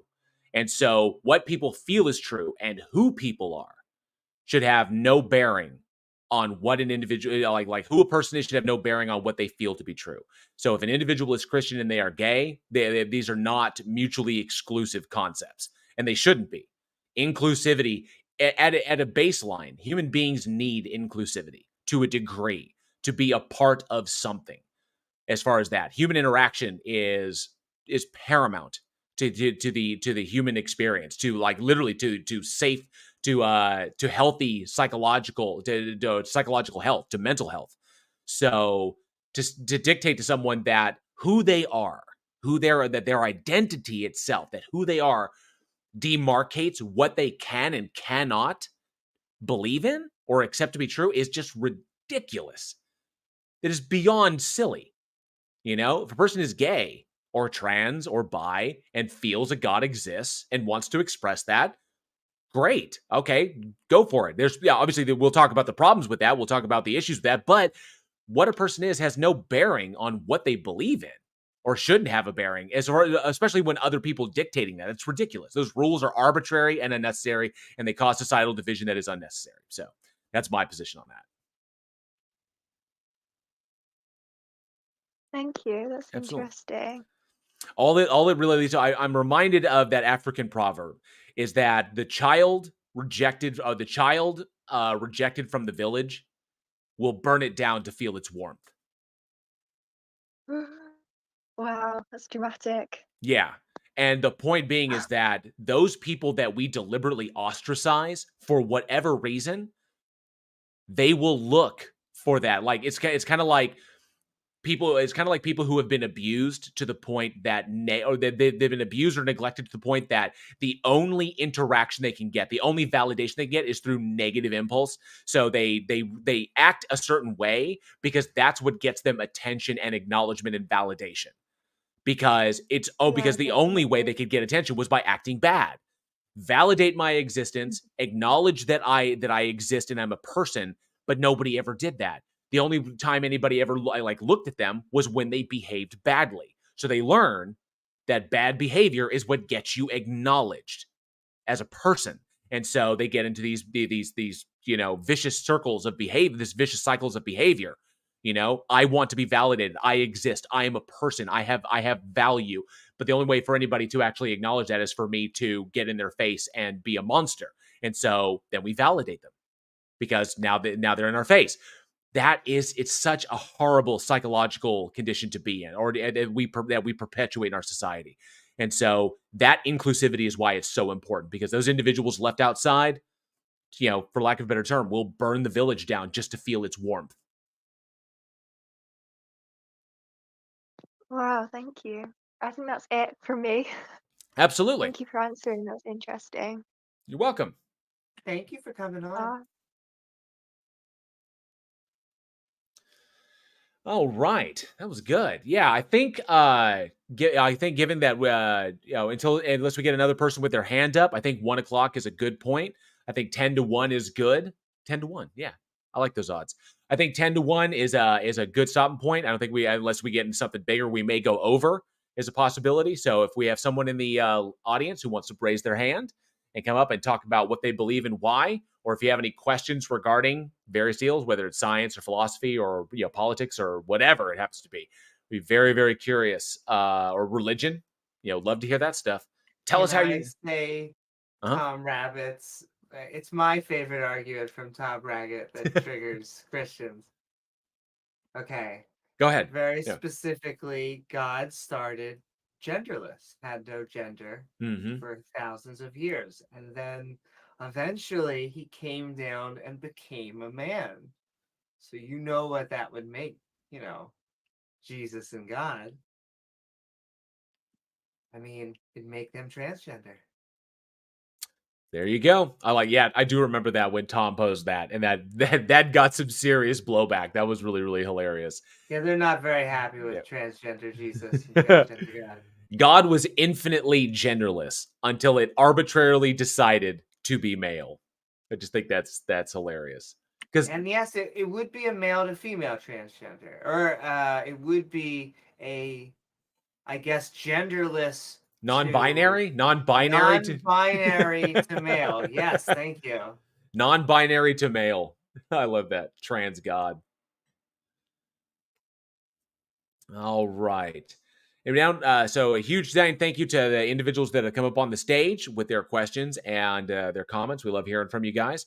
And see, anybody else? Let me see. Slim West brings up a quote from poet Michael Mead. If the fires that innately burn inside youths are not intentionally and lovingly added to the hearth of the community, they will burn down the structures of culture just to feel the warmth. I think that's a nice take on the African proverb that I quoted earlier. So yeah, that's the whole point. That when you make institutions exclusive, when you deliberately say that by virtue of a person's identity, who they are or what they believe or like that they are not allowed.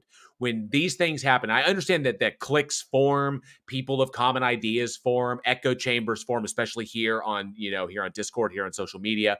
It's all about echo chambers, finding that group that believes what you believe so you can get validation through the people that believe what you believe. I understand that. It's exactly what religions are, that they're echo chambers designed to validate each other. It's like, I believe it, you believe it. Yay, we believe it together. We are validated. Let's go find other people so that we can get validation from them. And that's what that's about.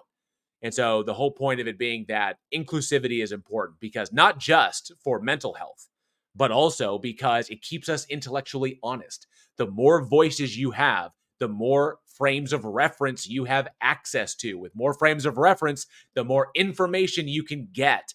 And the more data you get, the better the odds are you're going to come up with a positive, or you're going to come up with the correct solution. More information, not less. So, very important. Let's see. Do we have anybody else? Yes, we do. Lowell has his hand up. So Lowell said the scorpion. Hi, I just got here. I literally just woke up. So if my question is silly, just bear with me, okay? Not a problem. Okay, so this is like a atheist Christian debate sort of thing, right? Yeah, an atheist stage. Yeah, bringing up people to talk about what they believe and why. Okay, that's fair. That's fair. I think people should be questioned, challenge their presupposition. That's always a good thing. So I went to the Rage Cage, one of the guest rooms on the server, and they talk about this thing called naturalistic pantheism. Are you familiar with this ideology? Okay, just make sure I heard you right. Nationalistic panentheism or pantheism? I'm sorry, I just woke up. A naturalistic pantheism. Naturalistic pantheism. Yeah. Are you familiar with this? I'm familiar with the terms separately, but you may have to elaborate on what those two terms do together as a compound. Like how does each one inform the other? Yeah, so from what I understand, and I may be misremembering, naturalistic pantheism is sort of like atheism, except it's like nature is God, and you don't worship the universe, but you sort of revere it in awe and stuff like that. Like I personally think the universe is like wonderful. I don't like pray to it or anything, but I do think it is very nice. It's very neat. And I was wondering if you or Taco or anyone else had any is there an important distinction to be made with this idea and atheism? Because when you ask me, I think there isn't really an important distinction between atheism versus agnosticism versus ignosticism or this other thing, because either way you're just not believing. Do you have strong opinions on this? That's my only question. Huh. Amy, do you want to jump on that while I formulate my response? So, just to confirm, you are saying nationalistic pantheism? Naturalistic pantheism. Well, yeah. Naturalistic pantheism, I am open to things like pantheism because I believe that the Abrahamic religions, for whatever reason, want to control people's sexuality and a range of other things.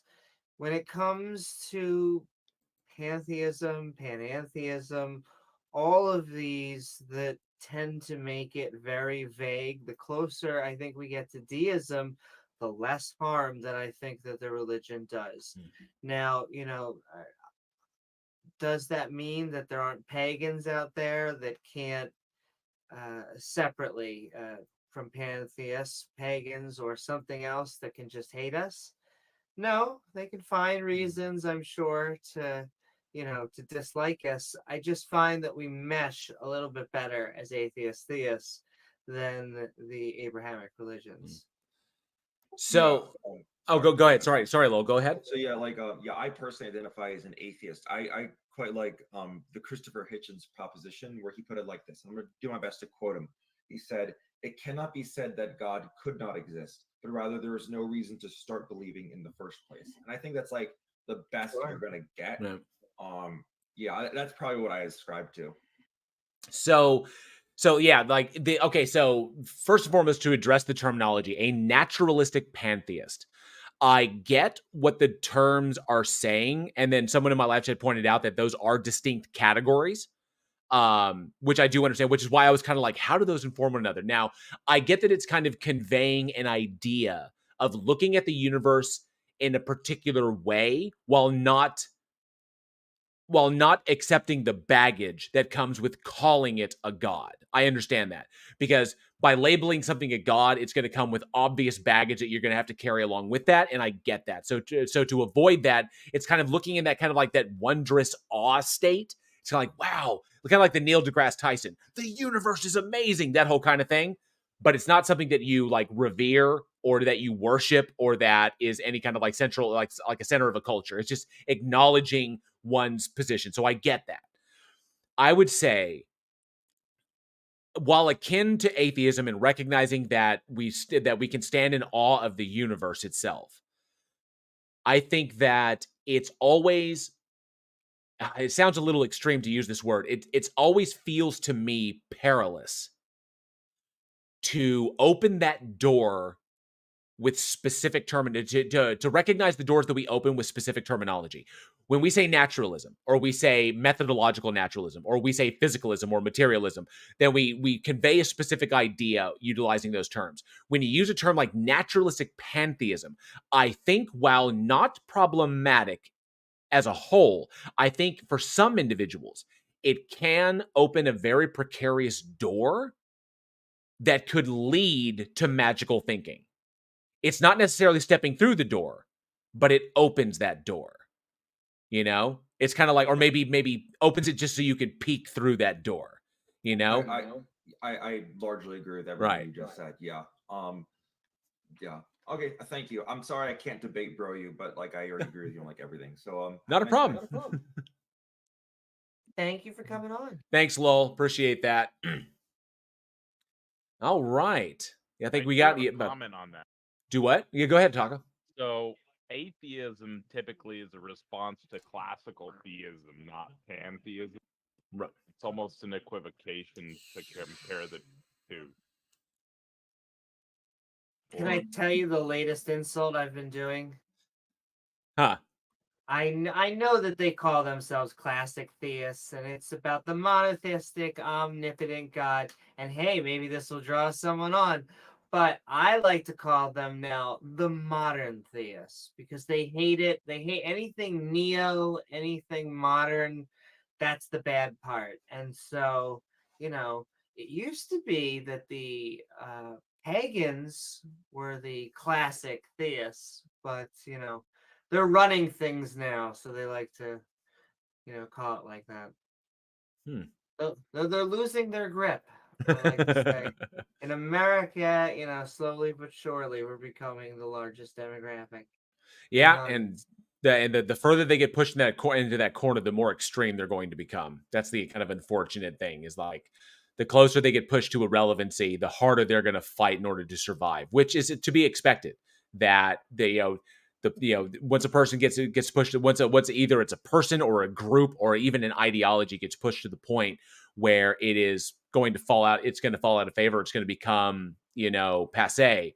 That they'll do whatever they can to remain relevant, which is why I think nowadays we are seeing this extreme push of nationalistic Christianity, of Christian nationalists pushing so hard into politics and legislation in order to try and keep themselves alive by essentially legislatively ingraining themselves into our culture. Is like, if they can't force people to believe, or they can't convince people of what they believe to be true, then they're going to have it codified so that we have to behave that way in order to keep their ideas alive.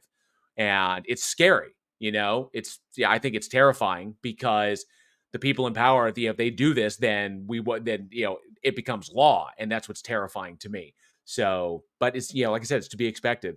Survival will come out of desperation. Vote, ladies and gentlemen. Turnout is their enemy. Vote. Absolutely. All right. I think we got about a little less than 20 minutes left. If we have anybody in the audience who'd like to put their hands up and come up and chat about what they believe and why, we'd love to hear what you have to say. I see some hobos got their hand up again. I don't see anybody else. So let's bring up some hobo real quick, and if somebody else. So we want to make sure that we give priority to those individuals who haven't spoken yet. But what's up, Sam? What you got? Yeah, at the beginning of the conversation, we got somebody asked like books that people recommend and things, and I've heard people talk about the Socratic method or like philosophies and stuff. One thing that's on a movement now that you guys might like is called epistemology, and there's actually a Discord group that's dedicated to epistemology. It's just the study of knowledge, but it's meant to like have conversations in a way with people to help them critically think. And they actually have a 30-hour free course. You get a certificate at the end that teaches you epistemology on navigatingbeliefs.com. Oh, cool. Awesome. And I haven't been doing it because it's been way colder weather, but I do street epistemology. I basically go out and ask people what they believe and why, and I try to focus on, religious questions. However, you just want to know why people believe their long-held beliefs, and more importantly is the why question. Yeah. Wait, so do you video that and put it on YouTube or anywhere, Amy? I do. I always feel like I'm Shilly McShiller when I do it. But at youtube.com/Amy Newman, there are 1 or 2 episodes of my street epistemology show, though I have to do more because it was so much fun. I almost did that myself. Here where I am in Oklahoma, I was a few weeks ago. It was more than that. It was in December, and there was I was running to the gas station, but it was snow, ice. It was gross, but I needed to gas up because I needed to go run some errands. So I was at the gas station, and across the street from the gas station, and I'm talking, it was cold because it gets windy here in Oklahoma. You're familiar with the play where the winds come sweeping down the plains. So it's windy, it's gross. It's like, I think it was like 9 degrees outside. And so I'm pumping my gas, like, I gotta get the gas pump so I can get back in the car where it's warm. And there was a guy across the street with a table and a megaphone. In this weather, windy, gross, wet, disgusting. And he was like, Jesus is the way. Repent like this. And I'm like, so I'm looking around. No one is there. No one's talking to him because it's gross and disgusting outside. People are just like driving past to either get home or get where they are because no one wants to be outside. And here's this dude standing outside yelling into the wind. And I could hear him because I'm outside as well. And I was like, and it's loud on his megaphone. And I almost had this impulse. I wanted to grab my phone and go over there and be like, hey, man, you're out here in the freezing weather. Doing this. I have to know, what is your motivation? Like what is driving you to do this? Because you are engaging in an activity that is antithetical to human survival, standing out in the freezing weather to preach this idea. And I really want to know how you bridge that. I was like, how do you justify that? It's like, I'm going to go out in weather that is literally extended period is dangerous for humans to be in, and yet you're going to do this. Why are you doing? And I wanted to, but then I was like, no way, it's too fucking cold. I can't be outside. So I jumped in the car and I left. I almost did it. I was tempted. You're like, I'm going to talk about an evolutionary reason, but instead I'm going to obey an evolution. I'm going to obey my evolutionary impulse. It's like, no, too cold. It's like, it's not worth it. But I just found it to be hilarious that he was doing that. But I got to try that myself sometime, Amy. That street epistemology. I really should. It should be fun. Yeah, you'd probably be good at it. Yeah.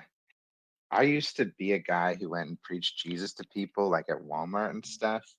And I'm looking back, I know I used to deal it because I was going after a feeling, like a high or something, or not saying that everybody who's doing that's doing it for the same reason, but dopamine hits.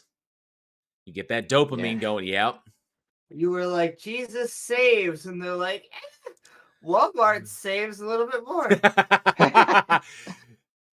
I love it. Yeah, it's that dopamine hit. It's the whole reason. It's interesting that the things that we do in order to get that dopamine hit, and it's the same thing as the reason why. I'm sure you. I'm sure you play video games, right? You play games.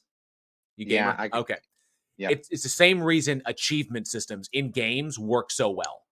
Is because you hear that you do a thing in the video game, a challenging thing, you get that ding, and that ding becomes your dopamine hit. Is that you go and you're like, that's why you have like scores of people out there that are achievement hunters. They're playing a game specifically to do the challenging stuff to get that ding. You get that ding, bam. It's the same way with me. I'm guilty of it as well. I play World of Warcraft, and I've been playing for like, I think almost 20 years now. I play World of Warcraft and I'm an achievement hunter. Every time I do something, bam, I get that dopamine hit. I think everyone is looking for that dopamine hit. And people who stand out there and they proselytize, street proselytization or street evangelism, they're getting that as well. But the difference is that they get it when they fail and they get it when they succeed, which is what's wild to me, is because if they succeed in converting someone, bam, dopamine hit. But if they get rejected, that cult ideology has told them that when you speak the truth of this, you will be rejected. They're expecting to be rejected. So it's literally a heads I win, tails you lose. It's a Morton's fork built into the faith that acceptance of your claims is a win. Rejection of your claims is validation of your claims and therefore also a win, which is wild to me. It's super common. Yeah. Dude, I have to know, Alliance or Horde? Horde. Loktar Ogar. Yes. Yes. And I killed Earl in my chat. Just said Zug Zug. Thank you very much, Earl. Yeah, Loktar Ogar. Yeah, dude, that dopamine. Speaking of the dopamine, like having an understanding of that helps me with like, reading or something, keeping myself motivated with goals is like setting out a list of goals and then hitting that ding when you hit them. Yep. And that's what's awesome with an understanding of things like neuroplasticity and understanding how the brain organically wires itself in response to stimuli. You can retrain yourself to get your dopamine hits from wherever you want them to come from, which I think is fantastic. Instead of just reacting to things and allowing that, you can actually choose. So you can like play video games, achievement, and then your brain just reacts to that. But you can also actively choose to get where you get your dopamine hits from, which is awesome. It's like you can go like, I want to make this my focus, and these are the, like you said, goals, which is brilliant. What you just said, setting those goals. You set those goals, accomplish those goals, you get that dopamine hit. You make that, and then you repeat that cycle through that repetition. Your brain wires itself to expect it. Then accomplishing goals to get your dopamine hit is how you begin to operate. Is that you can choose to actively do that, which I think is awesome. So one of the ways the brain is amazing.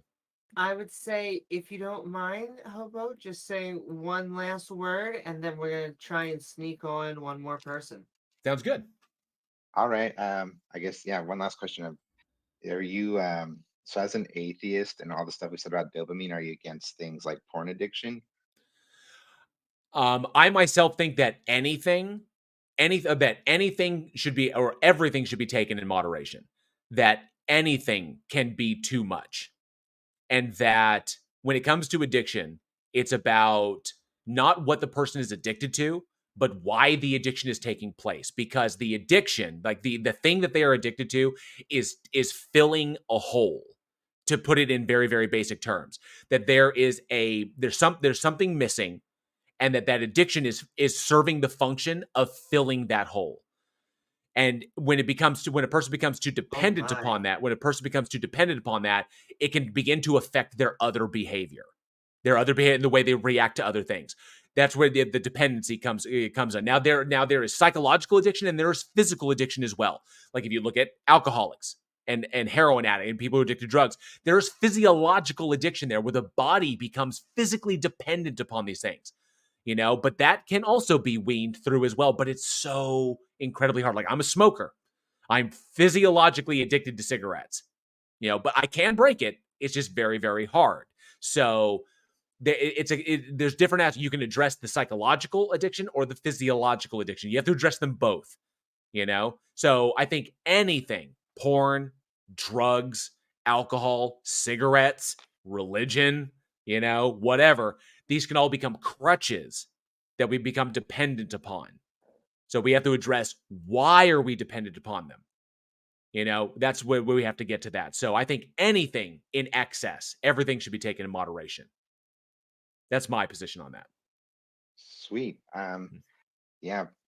I just before I go, I just want to let you guys thanks. You got me to contemplate some of my beliefs, particularly of like which ideas am I willing to die for. I've spent a lot of this afternoon thinking about that now. Well, Awesome. good. Thank you. Fantastic. Awesome. I think that was perfect timing. Thank you so much, Sam. I think we got time for one more person. I got John got their hand up in the chat. Hello, can you hear me? We gotcha. Oh, now I can't hear you. Oh, where's the speaker? Can you hear Oh, us now? I got to put the phone against my ear, I guess. So I just wanted to mention I joined very late. There And should be a speaker button on your phone. So if you look at it, I don't know if it'll show up on the stage, but in normal channels it does. Try to hit the speaker button again. yeah, it's just not here. It happened to me the last time I entered a stage on this thing. I'm on an iPhone No and I'm worries, not that's gonna seeing a help. speakerphone. But anyway, I got this phone on my ear, so it doesn't matter.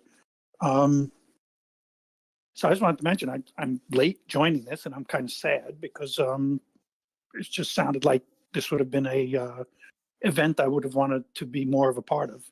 I was wondering one thing: do you post these on YouTube or something? Yes, I do. Right now the stream, this stage is being streamed live to my channel, so it will be available as a live stream on there, so you can access there. I think Amy, are you doing the same thing or? Yes, I am. I just wanted to be modest about it because I felt bad, but absolutely. Awesome. So yeah, it will be available via our YouTube channels, and that's youtube.com/Amy Newman and youtube.com/jailwarren, or you can do like @jailwarren or @Amy Newman, and it will bring us up. Okay, great. Thank you so much. Yeah, I don't think I have too much more to say right now, actually. Okay, well, But, glad you caught the tail end of it. And like I said before, this stage will be every third Sunday of the month. So the first Sunday of the month, you've got the Theist Helpline, and then the third Sunday of the month, you'll have Stage of Reason. We've also got the Street Epistemology That's right. guys every Sunday evening now. Awesome, yeah. And I would Oh, by the love way. to have you come on and talk about your beliefs. I'd love to. I've been actually trying to have a respectful conversation with a YouTuber, like just to have a conversation, a podcast. My religion is I worship the entheogens. I believe that psilocybin and other entheogens were the true communion substance. That's what the prophets and the messiahs of the past were ingesting when they were seeing these incredible visions. This is what I believe. And I get a lot of animosity and anger from anyone calling themselves a Christian, a Muslim, a Hindu, it doesn't matter. Anyone that's in one of the so-called religions of this world, they get very angry at me for that. But on YouTube, I found it exceptionally odd that all of the channels talking about psychedelics, and there's many of them, they won't have a respectful conversation with me. They won't even have a conversation with me. And I'm a human that is able to ingest amounts of the entheogens that's terrifying to most humans. And the reason I'm able to do that is because I believe in them and I follow all of their laws. And they let me get very, very close to them. And I'm not alone. There's others of us. Alexander Shulgin, Sasha Shulgin, he talks about us in TCAL, about our sincerity. Well, it's not as if we're unknown. We've been around a very long time. Yeah. While I absolutely not, as someone, I can't speak to Amy's experience, but as someone who has experimented with extensively with lysergic dithalamide, with MDMA, with DMA, or DMT, DMA? sorry, DMT, with MDMA and DMT. As someone who has had and psilocybin like a couple of times, but I'm not a fan of shrooms myself. They just don't sit well with me. I prefer my pharmaceuticals. But as someone who's experimented with this, the effects of them to understanding neurophysiology, I think, is important. I think a lot of people who follow what you believe in do have an understanding of neurophysiology and the neurophysiological effects of these chemicals on the brain and what they do, how they affect your neurotransmitters, how they affect your uptake, so your serotonin uptake. So these things are really important. These things are really important to know. Now, the difference is that the where I draw the line of demarcation is that we know that you can mess with your neurochemistry and get certain results. Okay, we know you can do that, and that those results can be profound because they are profoundly affecting your neurochemistry. So you have a baseline of your neurochemistry, you tweak those dopamine, those serotonin levels, and then all of a sudden things get really, really interesting. The question then becomes, is what you are experiencing, because remember, humans, for all their differentiation, are pretty much the same. Dopamine does the same thing in various human beings as serotonin does. They all serve the same purpose. Your neurotransmitters work the same way. Your neurons fire the same way. Brains are, for all their differentiation, brains are pretty much structurally similar. So we know that drugs or like pharmaceutical intervention will have similar effects, similar baselines, although the internalization of the experience may be different amongst people. The question then becomes, does the experience you have while under the influence say anything to the truth of reality? That's the question. And I have found that it doesn't. That while they may be profound, they may be deeply emotional, they may affect you on levels where your cognizance, because remember, you're diminishing your ability to be rational and reasonable and come at things parsimoniously or pragmatically. When you reduce that, just like reducing your inhibitions when you're on alcohol, all of a sudden some things become more acceptable. Some things become more expected because you're reducing an aspect of yourself. Once you've opened up that aspect of yourself and you're reducing your inhibitions and your limitations and your natural, psychological limitations, then you're open to accepting other things. The question is, are those things true? And there's no methodology that can demonstrate that they are. So for me, a trip is just a trip. That's all it is. I know what it's doing to my brain. I know what it's doing to my heart rate. I know what it's doing to my blood pressure. I know how my body is going to take in this drug and how it's going to synthesize or how it's going to metabolize the drug and what's going to happen when the drug is out of my system. I understand these things, and I don't see anything myself because there's no way we can determine that there's anything greater coming after them. So I get the idea. I do. I absolutely get the idea because I've been in that state when you're like, the universe is open up to me. I've had friends who've done this stuff and have literally, they believe they've had conversations with God, when in actuality, they've had conversations with themselves, So because there's so much subjectivity in there, I think that may be why you get the pushback you do. Have you never had a vision or a revelation from an entheogen, from a psychedelic, that came true in the future to the minutest detail? Not one that I could demonstrate was actually a vision because I cannot. There's no methodology by which I could eliminate my confirmation bias, or I could actually eliminate the possibility that I am conforming my memory to fit what I felt.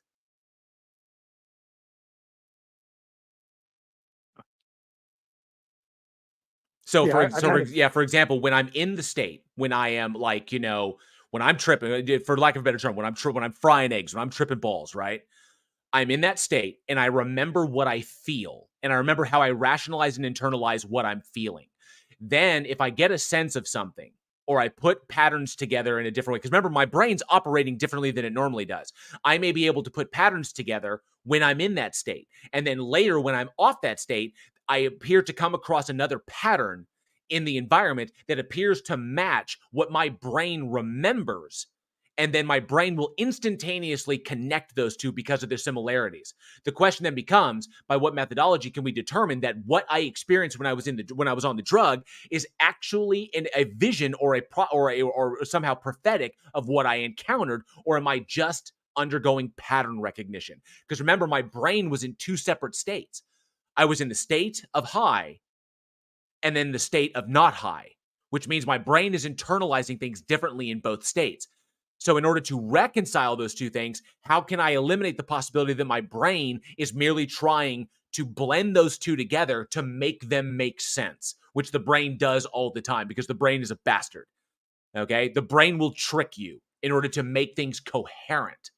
So unless you have a methodology that can eliminate the possibility that your brain is not instantaneously making a jump in order to make something make sense, or even worse, to validate something you already believe to be true, which is the worst. You hold it to be true, you expect something to happen, your brain internalizes evidence to validate what you already believe. You can't eliminate that confirmation bias. So therefore, what you claim to be experiencing beyond your, what your senses are doing, there's no validity there. Which is why there's so much pushback against your group. I think that's the wall you're running into.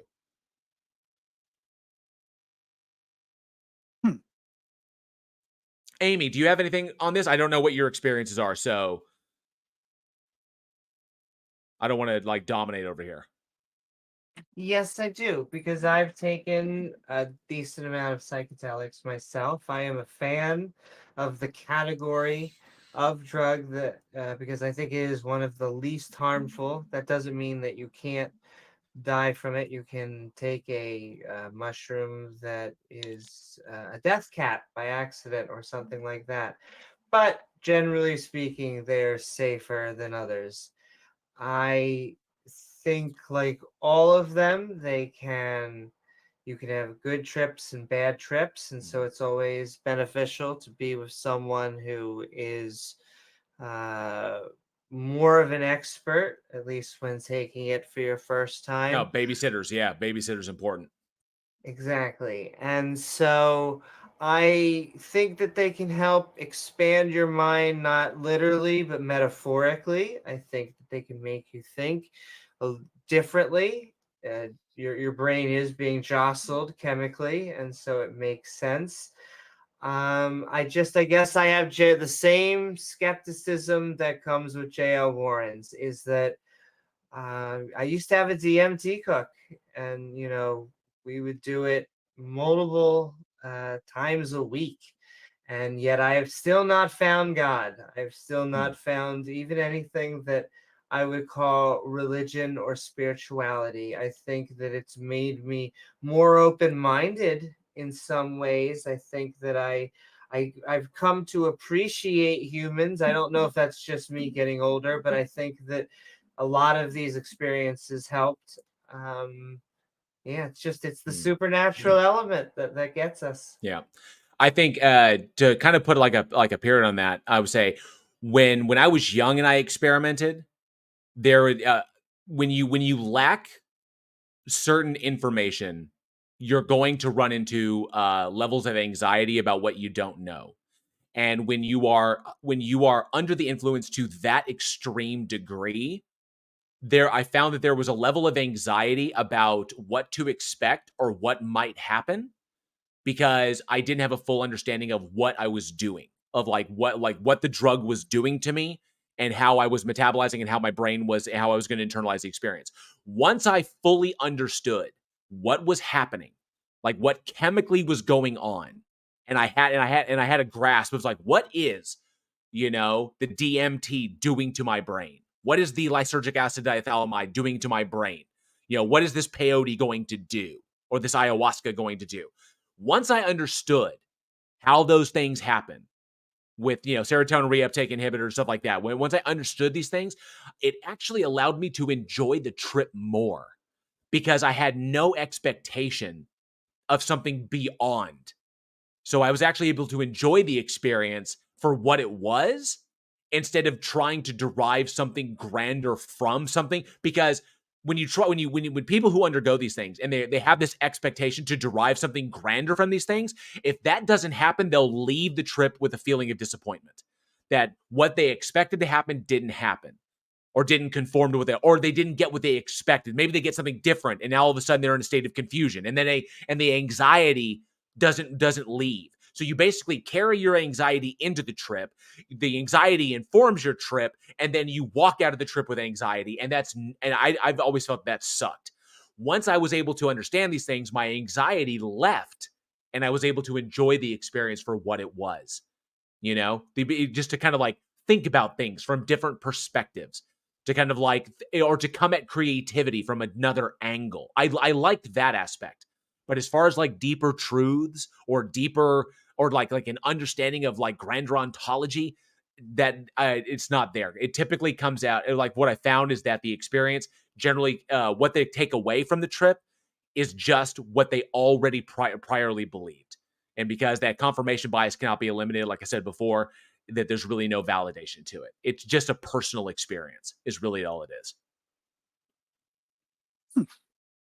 Cool. Interesting. I mean, I have a different take on it, but interesting.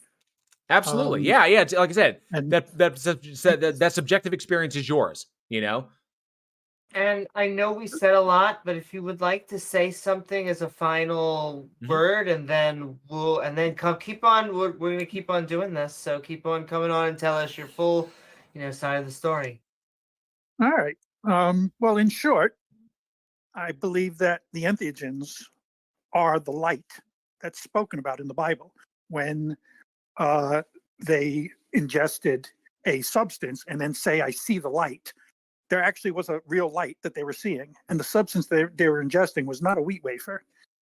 I believe that the NN-DMT and the 5-MeO-DMT that lives inside of the human body alongside of us, the corrupt human spirit, I believe that those two molecules are living beings, infinitely more intelligent and advanced than humans, and I believe they have a will and laws of their own. I believe they're the God that has been worshipped throughout the ages by all of the true believers. Interesting. I know Taco has often talked about how Shroom experience is likely what what resulted in the Quran. I know you've spoken specifically. It's more likely that Muhammad was high as shit on shrooms than actually spoke to an angel. That's my argument.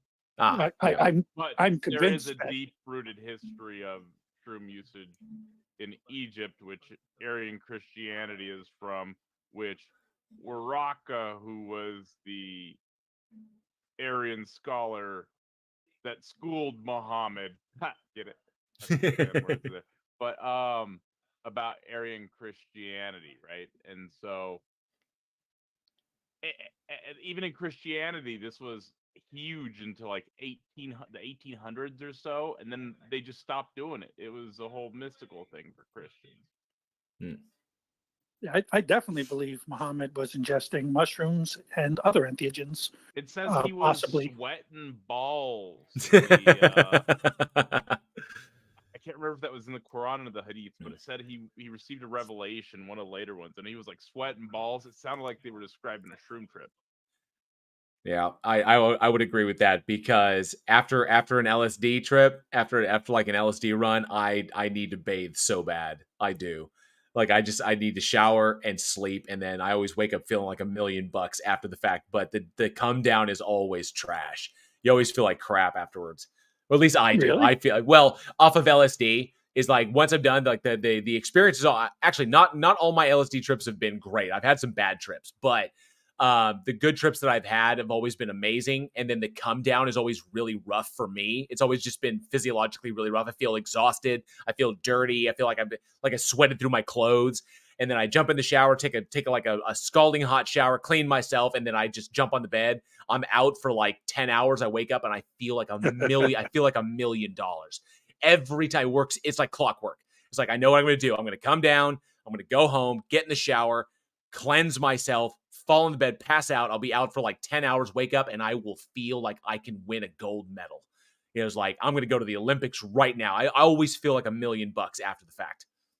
Returning to my baseline is always an incredible experience. It's like, and I can just take on the world. I love it. Could you share an example of what you call a bad trip? What is it you saw? You The feel worst is a bad. the worst trip I ever had started out with me. Is that I got the impression that there were that the environment the environment I am was really, really bad. And so I got the impression that there were insects everywhere that wanted to do me harm. So I got very, very paranoid that there were bugs in like all the furniture and everything and in the carpet that wanted to do me harm. And then by the end of it, because I had a really bad babysitter, by the end of it, I had the impulse to dissect parts of myself to figure out if what I thought was inside was actually inside. And that's when I realized I needed to be around somebody who was going to help me, because I was alone. When I came to that realization, I was all by myself. And because my babysitter got bored and they left me to my own devices. And I was like, so I quickly found a friend who I knew would support me. And I went and I got around them. And it was like, because it was a bad night overall. You know, we started off negative. We didn't have the right reasons for doing it. The environment I was in was dirty. It was chaotic. I took all that into the experience, started questioning everything, got really super paranoid. And then we watched a movie. Actually, it was an anime called Lane, which is already a psychological mindfuck if you're sober. And then by the end of it, I started questioning like reality, like, is what I think is in my arms like really in my arms, and really wondering if I could like go and look. And and it was at that moment I was kind of like, I'm in a bad place. I need to go find a safe place because this is not good. Yeah. For me personally, I need to be alone in a dark, quiet place with my eyes closed. That's what I need to do. I can't be watching videos or movies or listening to music from the earth or anything like that. I really like to focus on the light that I'm seeing. Nice. And the visions that they're showing me. But yeah, that's a recommendation for anybody. I mean, obviously, I can't stop you from experimenting with certain psychedelics, but if you do psychedelics, do not watch Serial Experiments Lane while you are under the effect. Don't do it. You will internalize that shit and it will turn south on you in a heartbeat. I know people probably aren't familiar with that, but if you look it up, it's very kind of like dark, very Matrixy like shit that, you know, it's crazy. It's just, you know, internalizing that when you're under the effects of psychedelics, not fantastic. Not a good recipe for a good trip. It's interesting you just mentioned Matrixly, because The Matrix is a movie. The Matrix is a movie or a series of movies that a lot of people watched on psychedelics, and it really messed up their belief system and what they believe. Like, there's so many people that call themselves psychonauts now that talk about the Matrix, Right. and not the movie. Like, this is the Matrix, and this is like really it's really not a good thing. There's this part in Colossians that says, "Let your thoughts be on heavenly things and not on the things that are on the earth." And that's why I really think it's important for anyone that's ingesting an entheogen to do so. Well, you know, if they're kind of new, then I guess not alone. But I really feel like it's important that it's in a dark, quiet place with your eyes closed, so you can better see the light, so you can better hear what they're saying to you. And I've done the other also. I've had my eyes open, and then I see the light superimposed on the objects around me. I see the light superimposed on the people around me, and I start thinking that, oh, wait a minute, these people are like, you start having these thoughts that aren't what the light's showing you. Yeah, there's that's actually a common phenomena. I've seen it as well with particular ones, and I can give you the reason physiologically as to why that happens, why that superimposing effect occurs with light, because I've experienced it myself, and it depends upon a variety of factors, but it basically, the drug itself is disrupting how your brain is internalizing the light response from your optic nerves, because the neurotransmitters necessary for that are reduced. So you get a delay time for the reason for that, which is why the light sticks with you longer and can move around and be imposed upon other objects that you're looking at. But your brain, your brain tries to limit the tracer effect. So your brain will actually try to basically take that image. It's like looking at the sun for an extended period of time, and then when you close your eyes and look up at the sun and just kind of like absorb that direct light, and then you look other places, you see the afterglow of the sun in what you're looking at. It's the same effect, but it's chemically induced. Because remember, your pupils dilate. And because because your pupils dilate, that's why your eyes take in light differently. And so your brain reacts to that stimulus differently. So there's a reason that occurred. That always fascinated me because I once saw like red lights coming out of a friend's head, and I wondered what it meant. It was like, oh no, it was the red lights that I saw off of a lamp that I then superimposed onto his head. And I want to know why that effect happened. So I looked into it and realized it's a common experience. And so I was like, oh, holy crap, because of the way it affects your eyes. So chemically speaking, yeah. In 1988, I had an extremely powerful experience with LSD. And my girlfriend at the time morphed into Satan. Because, of course, I had my eyes open. I didn't know about keeping my eyes closed. But anyway, it just started smoking a cigarette. It's like, and right before this happened, it was like I was seeing heaven. I was seeing the most beautiful like heaven across the ceiling of the apartment, and it just opened up, and then it was like a very beautiful experience. And all of a sudden Satan's there, and it's like puffing on a cigarette, and it's like chain smoking cigarettes. And I was like, how can you smoke at a time like this? Anyway, long story short, because this is actually a very interesting account I can give. But long story short, that was in 1988. That was the last night I ever smoked a cigarette in my life. And I smoked cigarettes for 10 years prior to that night. Fascinating. I'm about to be 60 real soon. All I have to say that if your wife becomes Satan, you still better do the dishes. I do dishes. There we go. All right. We do appreciate it, John. Thank you so much. Some things to think about there. Nice. Absolutely. Anytime. I love when a conversation, even in extreme disagreement, the one thing I love is when a conversation can just remain respectful. Definitely. That's what my channel. That's what my channel is about. Bridge the divide, is to find that common ground. That there's, and we're not going to denigrate people. We know that people have experiences. The question is how we're interpreting those experiences. That's the important thing. And to find that, to bridge those divides, those societal divides that are created by different ideologies. So, and we can always do that respectfully. We absolutely can. Nice. Awesome.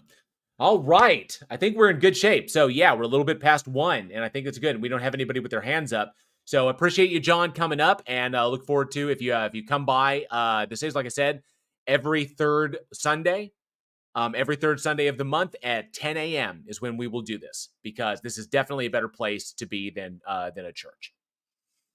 Absolutely. So, all right. Thank you, JL, Amy, and Harko. See yous. Our pleasure. Take care. I would say this is funny. Let me see. What was it? Someone in my chat, I Killed Earl says, oh dear, oh my God, and do not look into mirrors on hallucinogens. You will have a bad time. I have seen the black leak out of my eyes. I have. So weird stuff when you stare into mirrors for an extended period of time. Yeah, really, really weird stuff. But I've seen the black drain out of my eyes and down my face, which is a really funky experience if you've never had that before.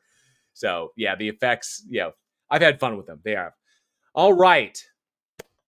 So I think we're in good shape. What do you think, Amy? Are we good here? Or I see John has their hand up. What do you think? I'll leave it to you. Well, I'm going 50-50. I know I have to go soon, but it's also very tempting. Let me see. Okay, I've got a coin here. So I've got my coin. So heads and tails. So you call it in the air, Amy. Go ahead. Call it. I'm tempted heads. Heads. Oh, it is tails. It is tails. So we will catch up with John in the future. John, like I said, every third Sunday we will do this. So we hope to see you then, because 1 o'clock was our cutoff time. And like I said, Amy's got to go here pretty quick. So I promise you, we will do this again. So I appreciate everybody coming out. Just to let everybody kind of like wrap up. Amy, you want to give them your stuff so they can follow you? Sure. You can always follow my co-host James W. and myself at youtube.com/Amy Newman. We do a bunch of skeptic comedy, and we always love having people who disagree with us. But more importantly, I want to thank Taco. Taco has been amazing at setting up many things, and so we should all be thanking him for helping us host amazing content. And thank you for having me on, JL. Absolutely, my pleasure. Absolutely, I love this. I love this streamlined format that we've got here. Really, really good stuff. And if you'd like to follow my stuff, oh, and huge thanks to Taco as well for helping out with this. If you'd like to follow my stuff, you can catch me on YouTube at JL Warren. No periods in there, just at JL Warren. Just look for Bridge the Divide. That's the name of my channel. So feel free to check me out there. And also, you can follow me on the socials if you like there as well. If you, just as a side note, if you like scary movies, if you like horror movies and discussing horror movies and the deeper aspects of horror films, you can check out my podcast with my filmmaker friends over at Week in Horror. So those links are available wherever I am. So you can find those there if you like podcasts and if you like scary movies. So that's only that. But other than that, you can find me on my YouTube channel. So I appreciate that. And of course, these stages will be presented live chats via my channel and via the guest channel as well. It's on Amy's channel right now. So we look forward to seeing everybody who is down here in the audience, everybody in the live chat here. We look forward to seeing you every third Sunday. Now, Taco, just to throw it out there, there's a possibility, because I see you have the next one set for the 17th. There's a possibility that I may be out of town. I may have I may have to make a trip to Chicago on that Sunday. So that there's that. I know it's a thing that came up, and I can't talk about it like the details, but it's possible. But I will let you know if I'm not going to be able to be in town. Okay. So if you want to run the stage, if Amy wants to come up, or if Randolph wants to take it, it doesn't necessarily have to be me. But if someone wants to take it, they are free to do that. So if like Randolph wants to take it, yeah, whatever, we'll figure it out. Cool. All right. Awesome. Great. This has been a fantastic inaugural episode. I like this one. I like the pace. What do you think, Amy? I thought it was pretty fantastic. Awesome. I think everybody needs to join the politics Discord on y'all's streams, discord.gg/politics on your Discord, because they allow these awesome conversations. Absolutely. The link to that, to the politics Discord, is in the description of this live stream. So if you'd like to join the Discord, if you were listening via the live stream and would like to be on the stage, like to come up and talk to us, then that link is down in the description. Use that to join the politics Discord, and then when we do this, you can come up on stage. So you have the theist helpline on Sundays. You got street epistemology every Sunday evening. You've got us on the third Sunday of the month, Stage of Reason. So plenty of opportunities. But check out that link to the Discord channel. We'd really appreciate that. All right. With that being said, anything else? Anybody got anything else? I just hope you all continue to have a fantastic Godless Sunday. Absolutely. All right. We'll catch you all. As always, stay safe and be excellent to each other. And together we can bridge the divide. Yes, be excellent. And all right, y'all, JL, Taco, I hope you have a lovely day. Thank you for having such a fun stream. And to everyone out there in the audience, thank you for coming on. Thank you. Am I going to close it down? Yeah. All right. Have a great one, everyone. Thanks. Take care. Appreciate it.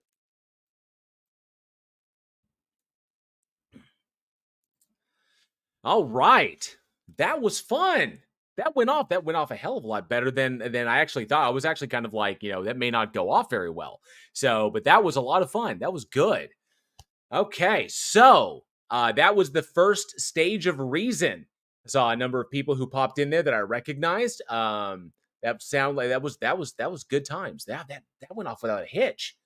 Loved it. Loved it. Two people. So that's what I want. That's predominantly what I would like to get from all of you in the live chat. So, from all of you in the live chat who was watching that, who was present for this, feedback in the comments would be fantastic. If you liked fewer people on the stage, fewer moderators, the more streamlined approach, I would love to get feedback on how this went compared to how the other stage did it. Like, what was better? What didn't work? What did we spend too long on people? Did we not get enough people up with different conversations? So I know this was the first one, and the kind of like joining people was a little bit low, but I anticipated getting larger the more we do it. Obviously, we'll pick up steam and we'll get more attention on that. We'll get more people joining that. So I'm really looking forward to it.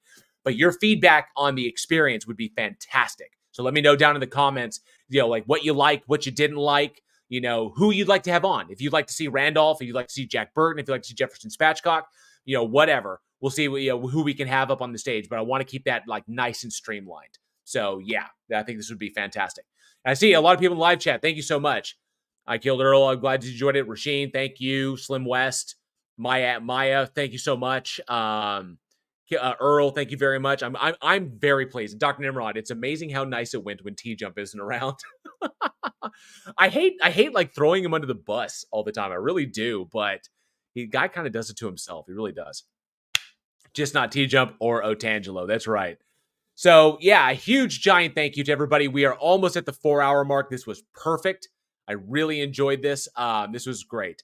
Sorsha says, I found this more relaxed than with T-Jump being around. It was fascinating. Like I said, I don't want to throw any. I think it's the streamlining of the stage makes it so much easier. I think it does. Makes it a lot easier for people to convey themselves and to get ideas across in a more efficient manner. It really does. So really, really good. So thank you all so much. Thank you to every single person in the live chat. Thank you to all the welcome all the new members of the Godless Army. Thank you so much for your support, and of course the super chats that came in. Thank you so much, NA, for that. I appreciate that. Want to make sure I didn't forget Left-Handed Jedi gifted 10 memberships to the Godless Army. Thank you so much, Left-Handed Jedi. That's very generous. Appreciate that support. So yeah, this was fantastic. Really enjoyed this. Tony Regime says a smaller panel, with less ego is definitely better. Awesome. Lord Dissident, thank you so much. Said this was great. Thank you very much. I appreciate that. And Slim West says it's not as much T-Jump's fault. It's the crazy people who want to talk with him. Agreed.